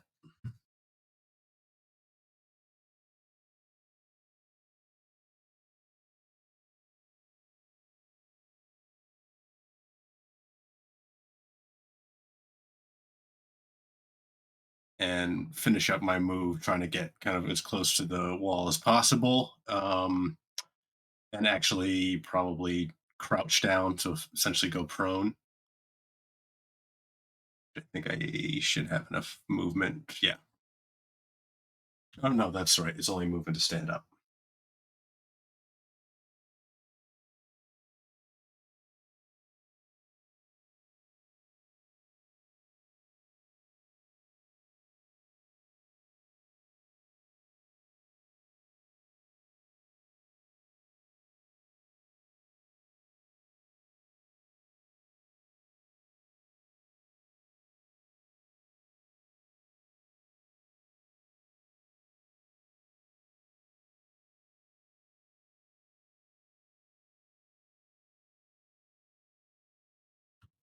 And that's everything for Brannick.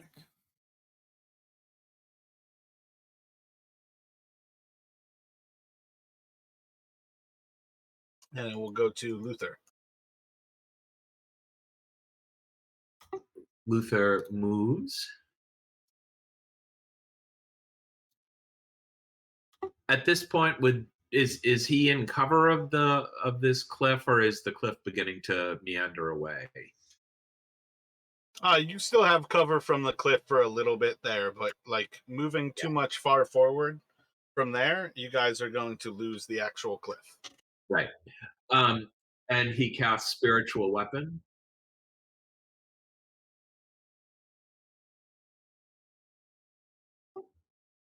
And I think it doesn't attack this. It says when you cast the It spell, you attacks. can make yeah. So it's attack.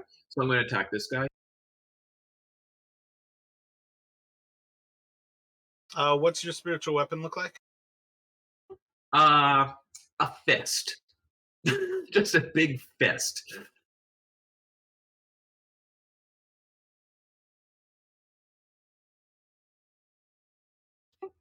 Unless Luthander has a known weapon that he prefers.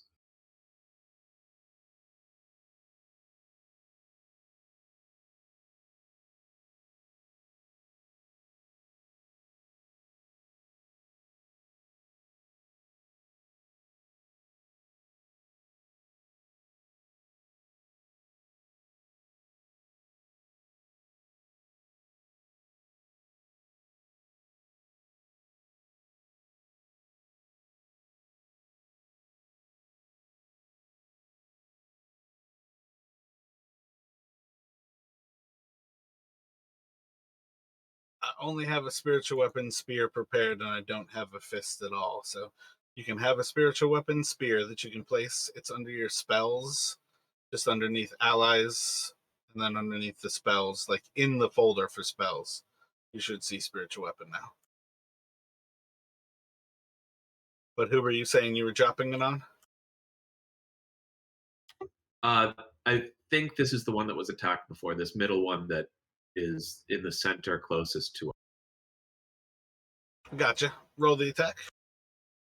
Oh, you already did. Word.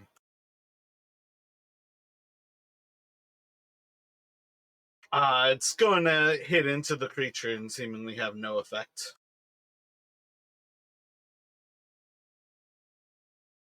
Am I looking for that icon in D&D Beyond or in Roll20? On roll 20, you should see underneath the characters, there's allies and spells. If you click on the spells, you should see the spiritual weapon. Got it.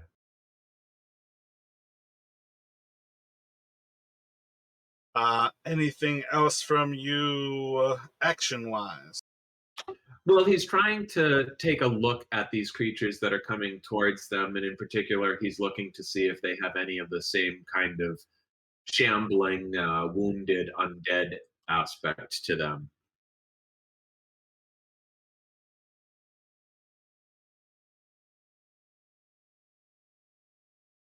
Like you'd like to use your action to get a good look at him? No, I think my action was to cast the spiritual weapon. I was That's just a bonus thinking. action. Oh, okay. So my action, huh? Oh, well, if I have an action, then I'm going to shoot that same one with a crossbow. Gotcha. And I think I'll do the sharpshooter.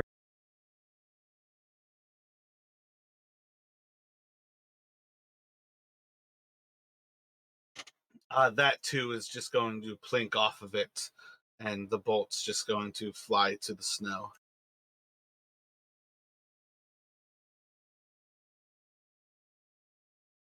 Roll a perception at disadvantage.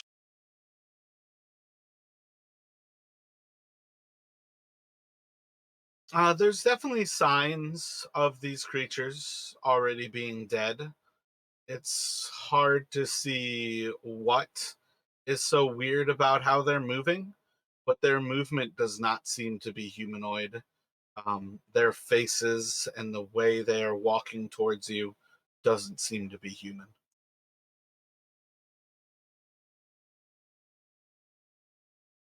Anything else from Luther? Otherwise, I believe it should be the end of your turn. If I could make another quick observation, is the gate, has it already closed, or is it still open? It's closed. It was Okay. not an invite in. You guys were being told to leave.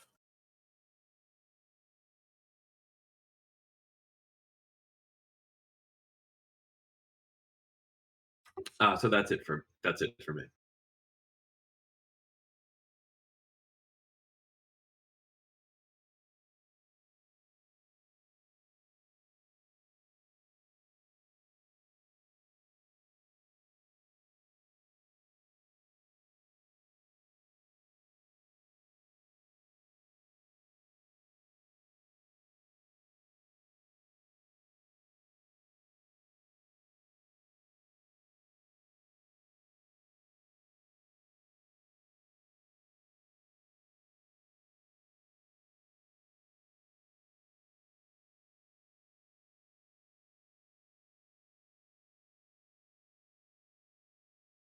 One of these creatures is going to walk forward, and as it gets close to Luther, is going to slam into him with its spear and just plink off of the wall and miss.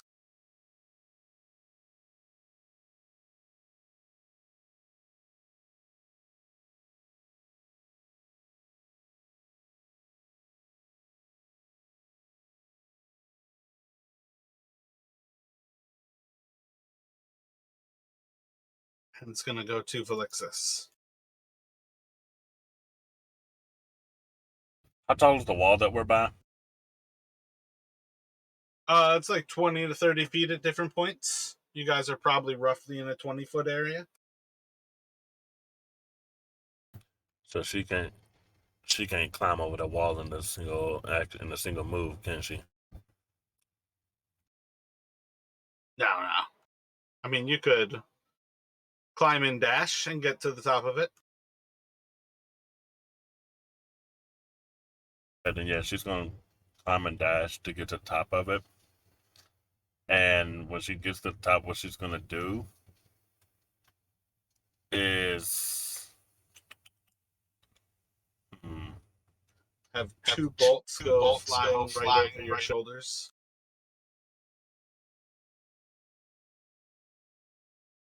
oh shoot. Okay. So I can't move any further, can I?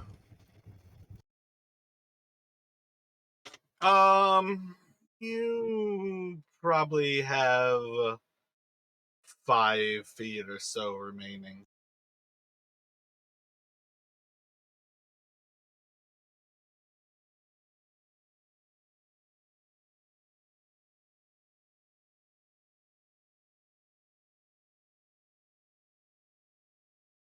Okay, then yeah, she's gonna move the rest of that 5 feet, and she's going to cast fog cloud at the top where the guard tower is to block their sight, so they can't shoot us as much with the bolts anymore, so that we can take care of the creatures down below. Gotcha. I think probably like the 10 feet is actually better than saying 5.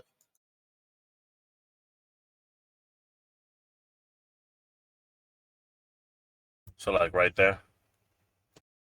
That seems legit, yep.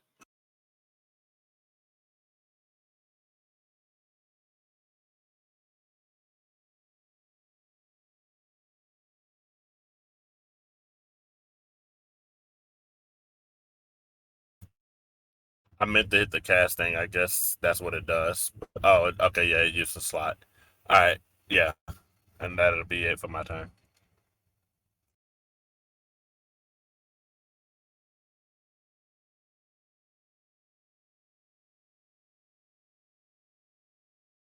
You should be able to manipulate that ice knife to kind of make like a 20-foot cloud and form that how you'd like. The 20-foot radius.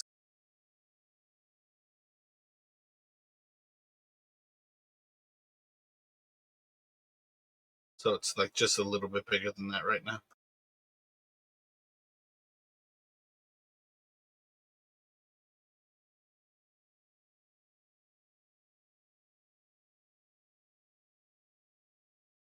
Okay, so you said I can use the ability to make it larger, or just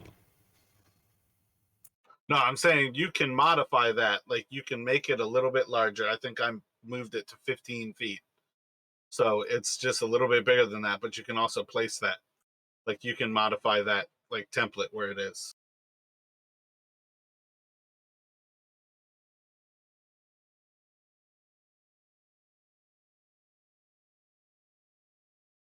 Brannick, what are you doing?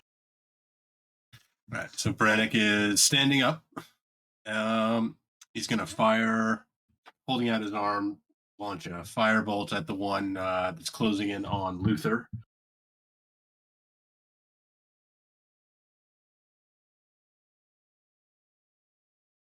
He's going to back up as he shoots that, kind of still kind of trying to hug the cliff wall.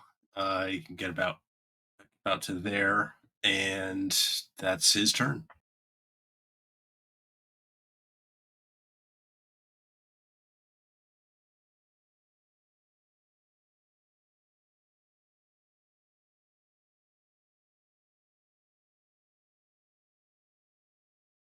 Another one is going to swing into Luther.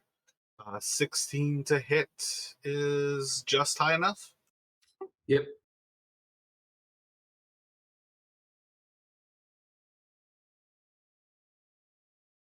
It's going to do 2 piercing damage to you as it slams into. Oh, wait. Still going to do 2 piercing damage as it slams into you with its spear. And it's on you, Luther. Was that 2 and 2 or? No, I just rolled a d6 and it was meant to be a d8. Now that they're upon me, can I tell if they're undead or not? Roll a perception check.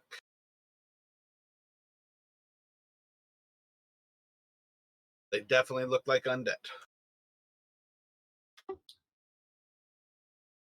Okay, so I'm engaged with these, so I can't move closer to the R3. So I'm going to use turn undead. I mean, you can move to the other side of them without provoking anything. It would be like 10 movement. Yeah, that's what 15. It's like 15 movement to get to the other side of them, basically, and you don't provoke anything. Okay, yeah, that's what I'd like to do. In your channel divinity? And then, yeah, turn undead. It does absolutely nothing. Wonk, wonk, wonk. I'm sorry, what? They are dead, but they are not undead.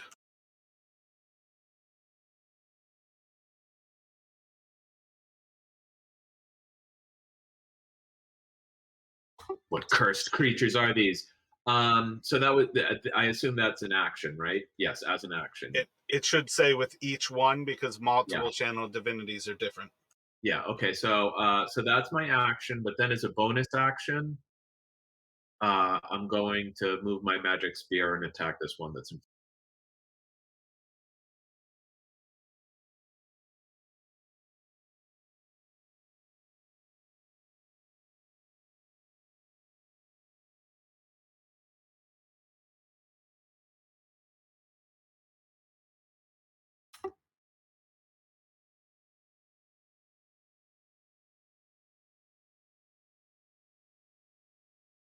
Big ol' miss. Just kind of like plinks into the wall behind the creature. That's a tricky wall.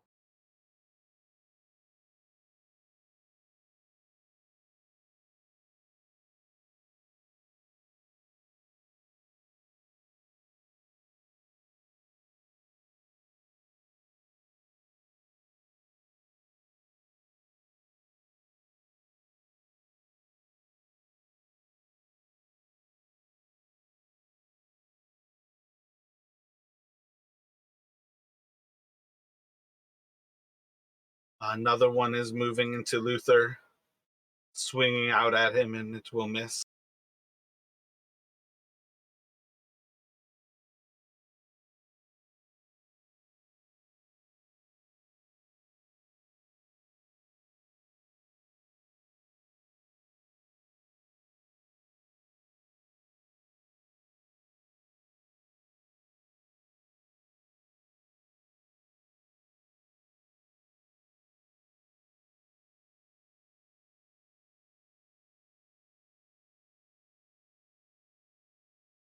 A bolt is going to fly out of the west side of the tower, and it should hit Luther with a 22, and it's going to do 6 piercing damage to you.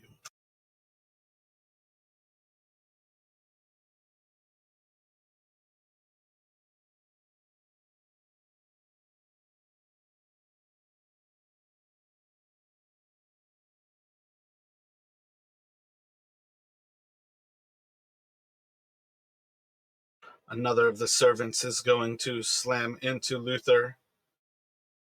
Oh, that was too many. And it's going to do 4 piercing damage to you.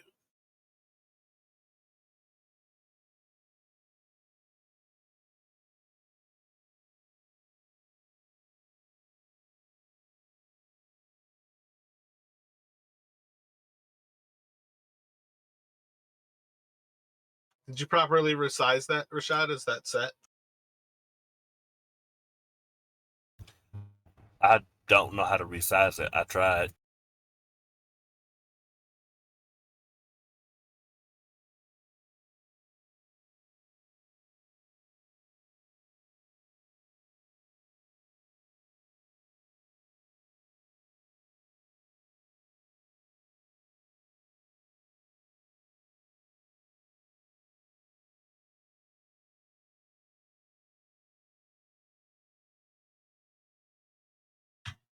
I think if it was 20 feet, it was correct before. 20-foot radius. But I'm also measuring like around it. Because it still is just my ice knife counter, so.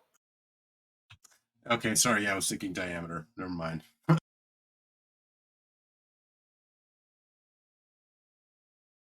Another of the creatures on Luther is, guys, at this point, recognize that these things are ganging up on Luther. You probably need to save your friend. Are going to crit him, and this one will actually be doing 2d8. So it is going to be doing 12 piercing damage to Luther. I'm down.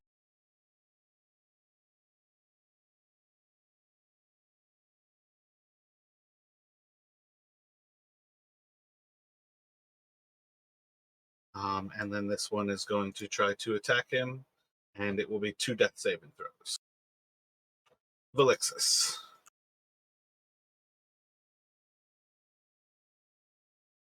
What are you doing?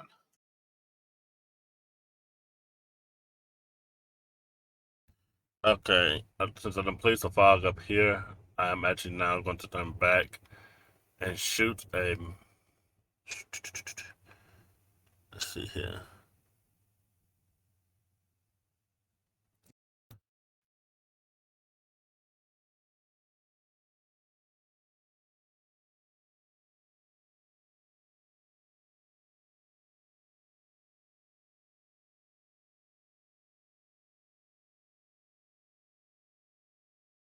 Okay, yeah, I'm gonna shoot a fireball at this one right here. What kind of offensive things do you have before you go for a firebolt? This is a dire circumstance, and a cantrip is not going to cut it. Honestly, let me see here.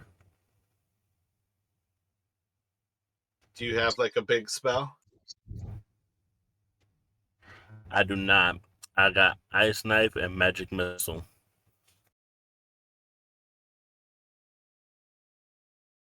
Ice Knife specifically says it hurts everything, right? Does it? Let me see.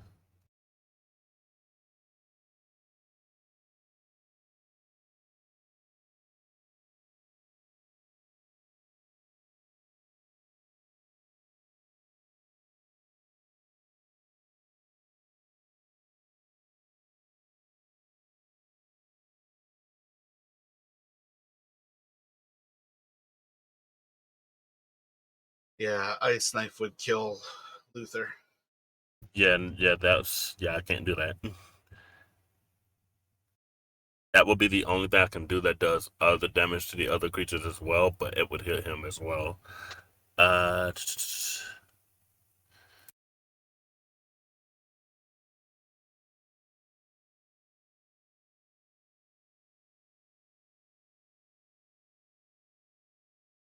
Word, yeah. Go ahead with what you were thinking. Rock out that firebolt.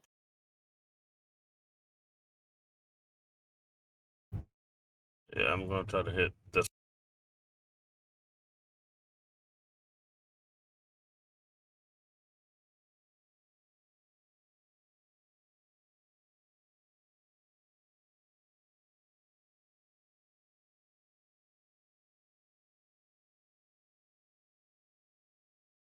Which one did you shoot at? I need a cardinal direction. Like in reference to Luther. The one to his right. Gotcha. East With of the him. Solid hit.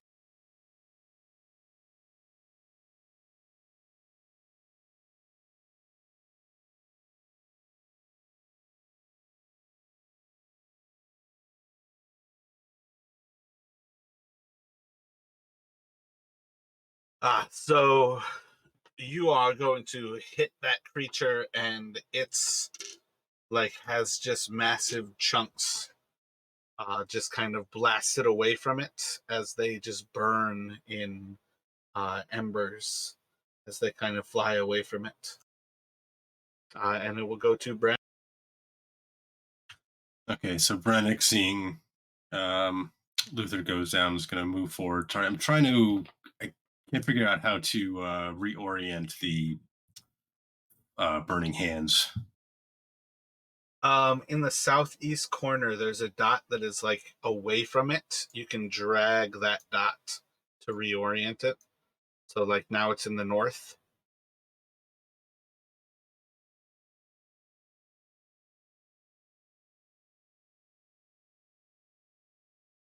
But realistically, that's also one of those things where there's like the idea of that template thing I posted the other day.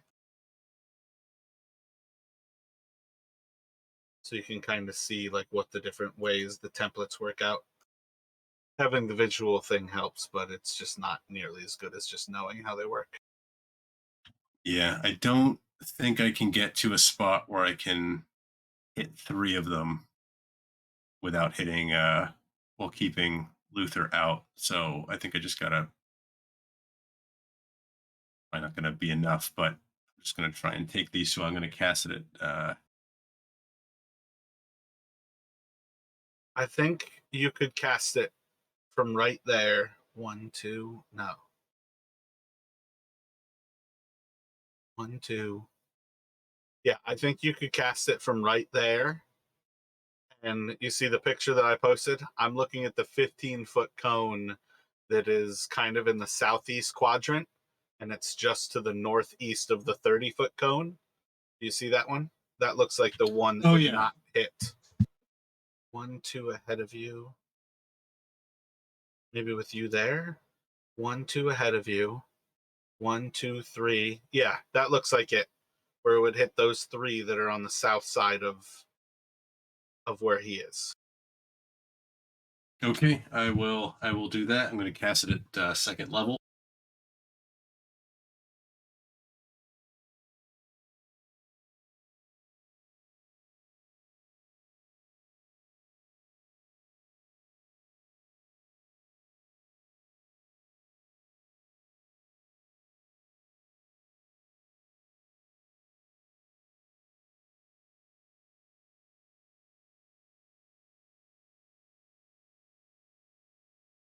All right, so one of them is just going to burn. Even if it's saved, it's going to take enough to die. And then the one directly in front of you and the one to the left of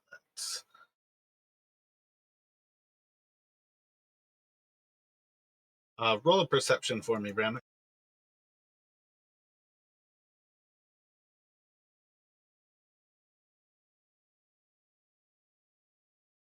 As these creatures burn, there's an incredible earthy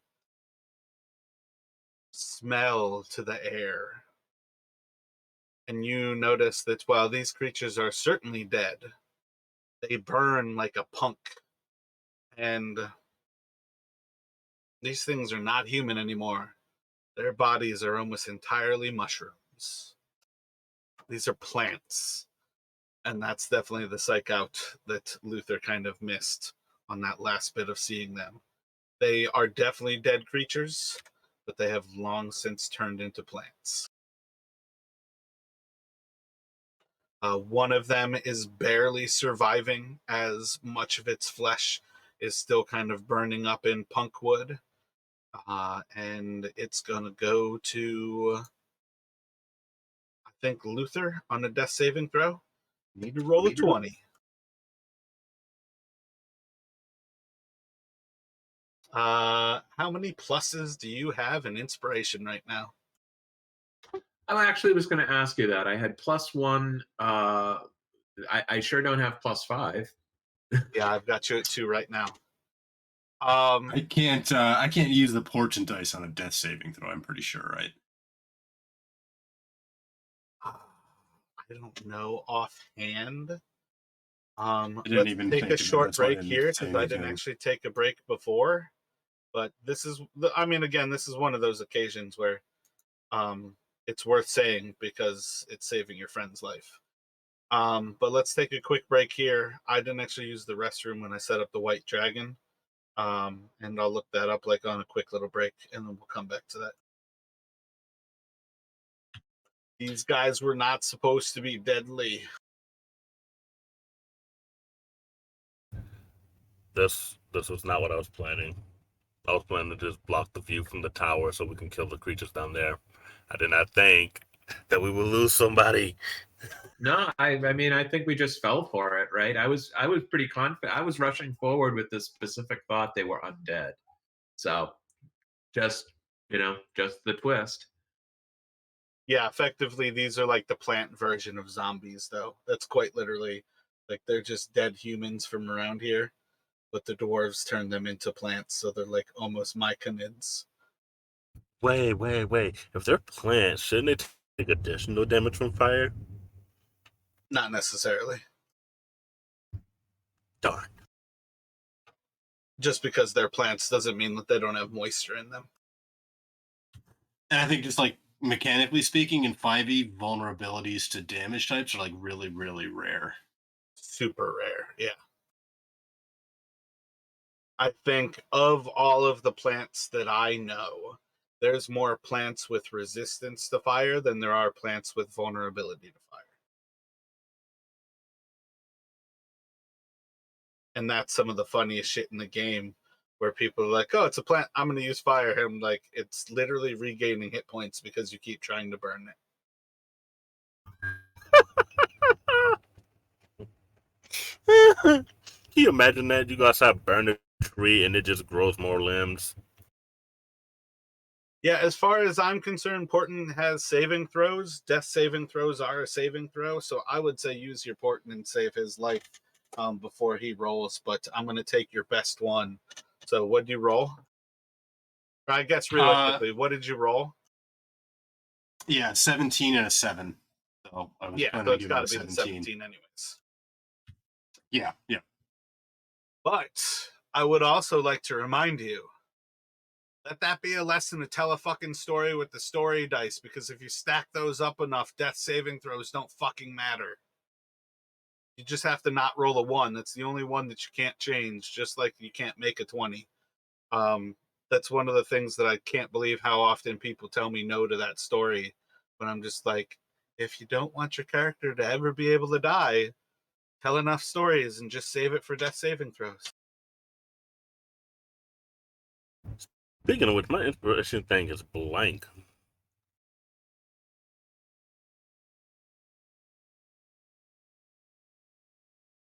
So how much do I have, if I have any?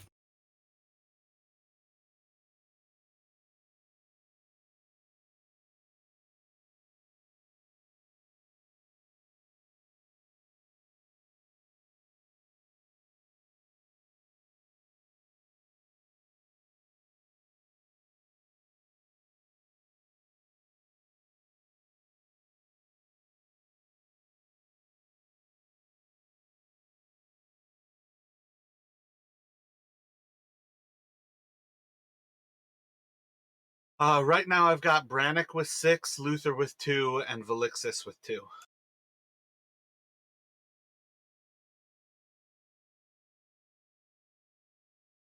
Is everyone otherwise back at their computers right now? Yep. I am. Alrighty, so we're going with Luther saves. So you've got one death save. Successful. And let's see. Honesty compels me to say that I think you said that I had to make 2 death saves because the second zombie or another one attacked me. No, those are 2 failed. Like when I say those things, those are like 2 death saves gone. That's why that rolling of the 5 was you dead. Got it. Because basically a zombie moved up to you and tore into your flesh as it started to rend you into pieces. So let's see. You all don't know this yet, but these things have blind sight. I feel like they're going to see a lot more of Brannick than they are of Luther on the ground. So, good time to not roll a 1.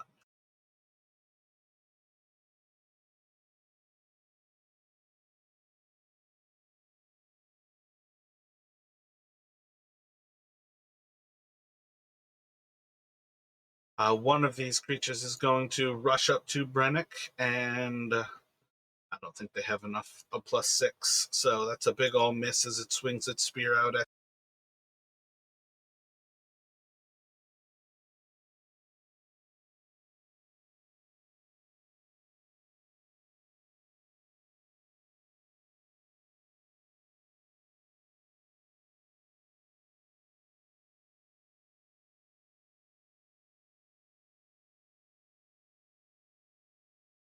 Another one is going to move in on Brannick. I think a 16 should hit you. Yep, that's my AC. Oh, nope, they've got a +3, so it's actually a 15. Okay, just misses.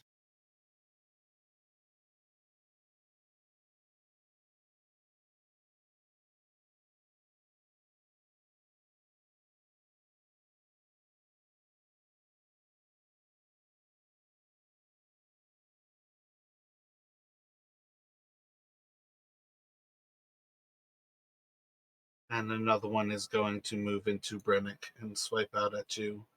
That's the 16 that it needs to hit you, though, and it's going to do 7 piercing damage to you. Okay. And that's going to go back around to Velixis.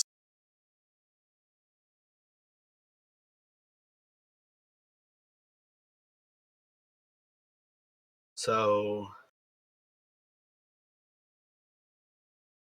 this is one of those things where you already kind of see that your fog cloud is being moved away by the light, or not the light, by the wind in this area.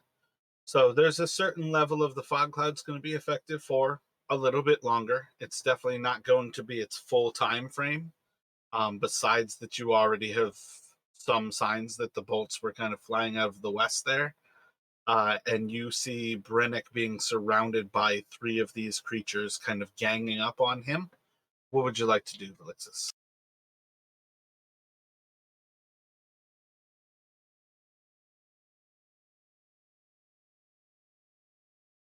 Okay, this is gonna sound a little crazy, but I want to do a perception check to see if I can tell from distance how much they may weigh, or if Brennan can somehow manage to tell me how much one of them might weigh, if they're plant creatures, and if they're like dead plant creatures, because like I guess something dead wouldn't weigh as much. What are you getting at? Because this is sounding a lot like you're about to use your action to do a perception check. Uh, if they're like light, like less than 10 pounds because of what they are, I was actually going to bring a strand that you cannot mage.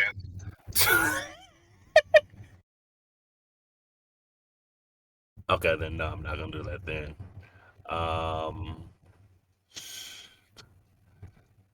I can't do ice knife without damaging Brannick.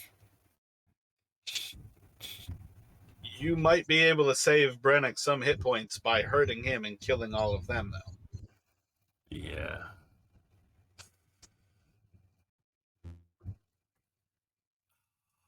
Right now, he has 3 creatures on him that all have advantage to attack him versus your ice knife, which he has a chance to dodge. Okay, then if that's the case, then yeah, I'm gonna use ice knife on the one that's like in between the other two in the middle, just to make sure I hit, so I can make sure it explodes on the other two.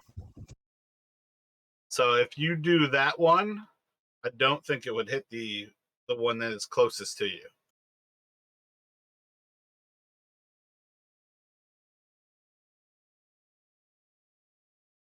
I'm pretty sure ice knife goes through the creature and then explodes on the other side. Let me check.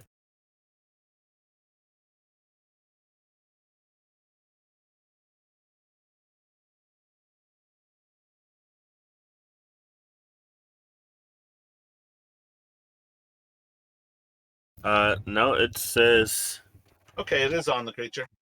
yeah. So yeah, I'm gonna do that. So roll a spell attack.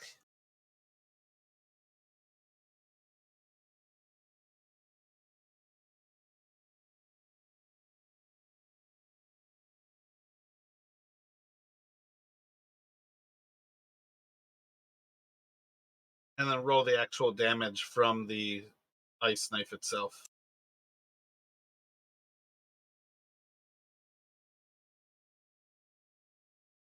All right, so Brennick, you're going to take 3 cold damage as you are able to avoid most of the blast.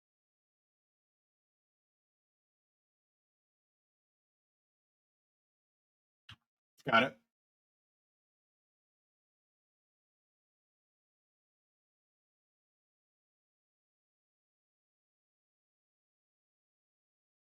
Oh, would it be 4 though? 1 and 3. No, the piercing damage is only to the creature that the knife itself hits. The Oh, okay. explosion of cold is what you're dodging. Got it. Okay. So for the creature that he aimed at, so it's going to take.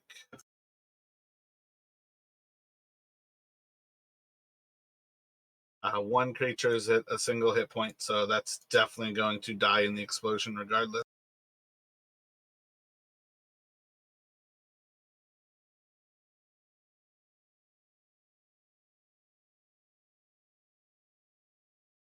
And then the other one, who's to the west of Brennick, also going to pass. So you'll see as one of the creatures just kind of disintegrates in the blast of ice, and the other 2, I think, are clearly frozen, but I don't think they're actually showing any signs of being injured at this point. And that should take it to Brennick. All right. Brannick's going to, as they're closing in on him, he's going to cast another Burning Hands. Should miss Luther from here. Yeah, so roll that damage. This is the one that'll actually matter for him. So north, south. I think they're both going to pass and take half.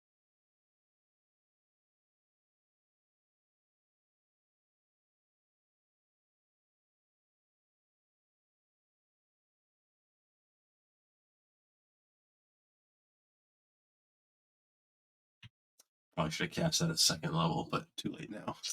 And that's going to, both of them are still alive. They're certainly like largely cinders, as you can see them. They're definitely well damaged at this point, between like the thermal shock of being frozen and then chilled. And then I I don't think you have a sufficiently useful portent for this next one, but it's going to go to Luther for a death saving throw. Ah, Luther's eyes flutter open. He says, the dragon, and closes his eyes.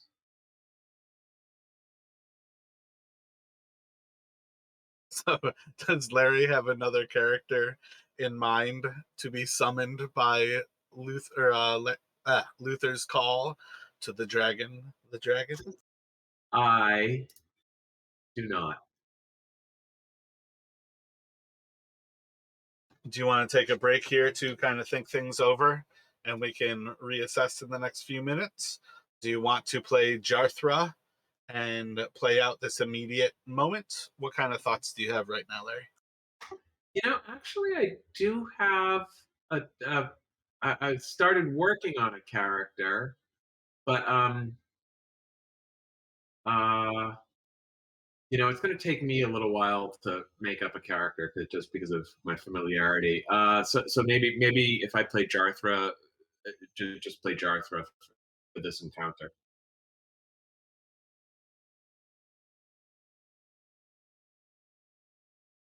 But I do have this character that's a half elf bard that I was once upon a time thinking about creating.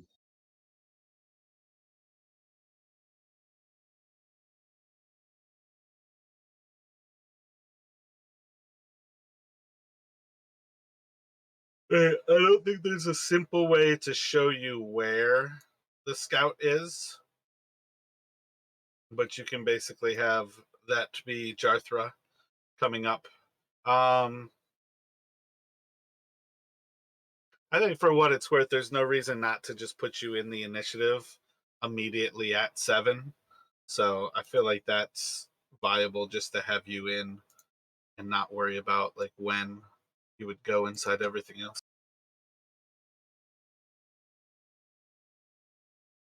Okay, so is it cycled around because Luther died that round? Or is it Jarthra's turn right now? Yeah, I'm going to have you be able to play Jarthra right away. If you press, I want to say Alt and double click on that scout token, you should see the character sheet.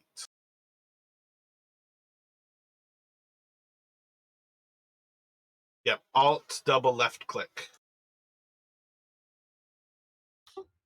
Okay, Jarthra attacks with her longbow.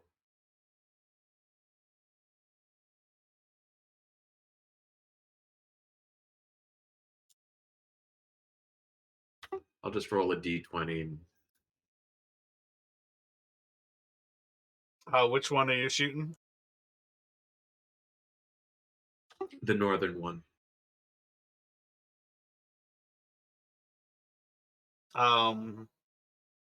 The point of the character sheet though is like she's got attacks there. That I can use? Do you see this this? like the Yes, I'm looking token? at I'm looking at a character sheet, but I Yeah, don't so know if how you to. click longbow, Oh, there you go. it's set to whisper to me. I feel like I can change that, but so roll another d8.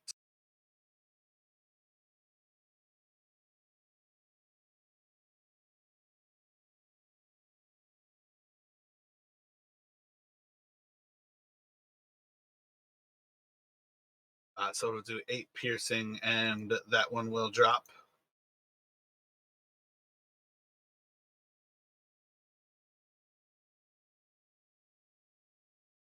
So rolling up, well, we'll just take that other actual roll where the second arrow is going to miss here.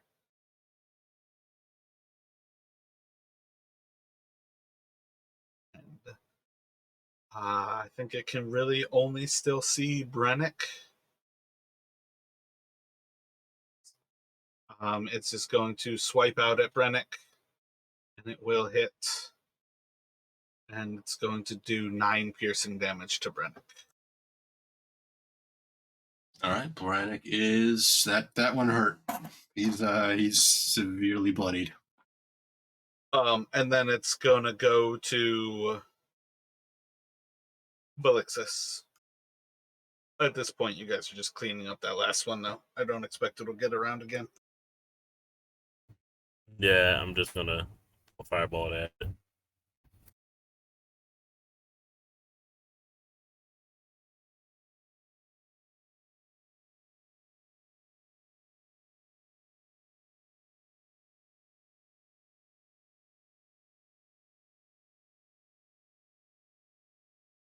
Yep, that'll be plenty sufficient. It had 7 hit points exactly. So you can burn that little punk of a human, and it's just going to go up in those slow little cinders as it is consumed by the fire.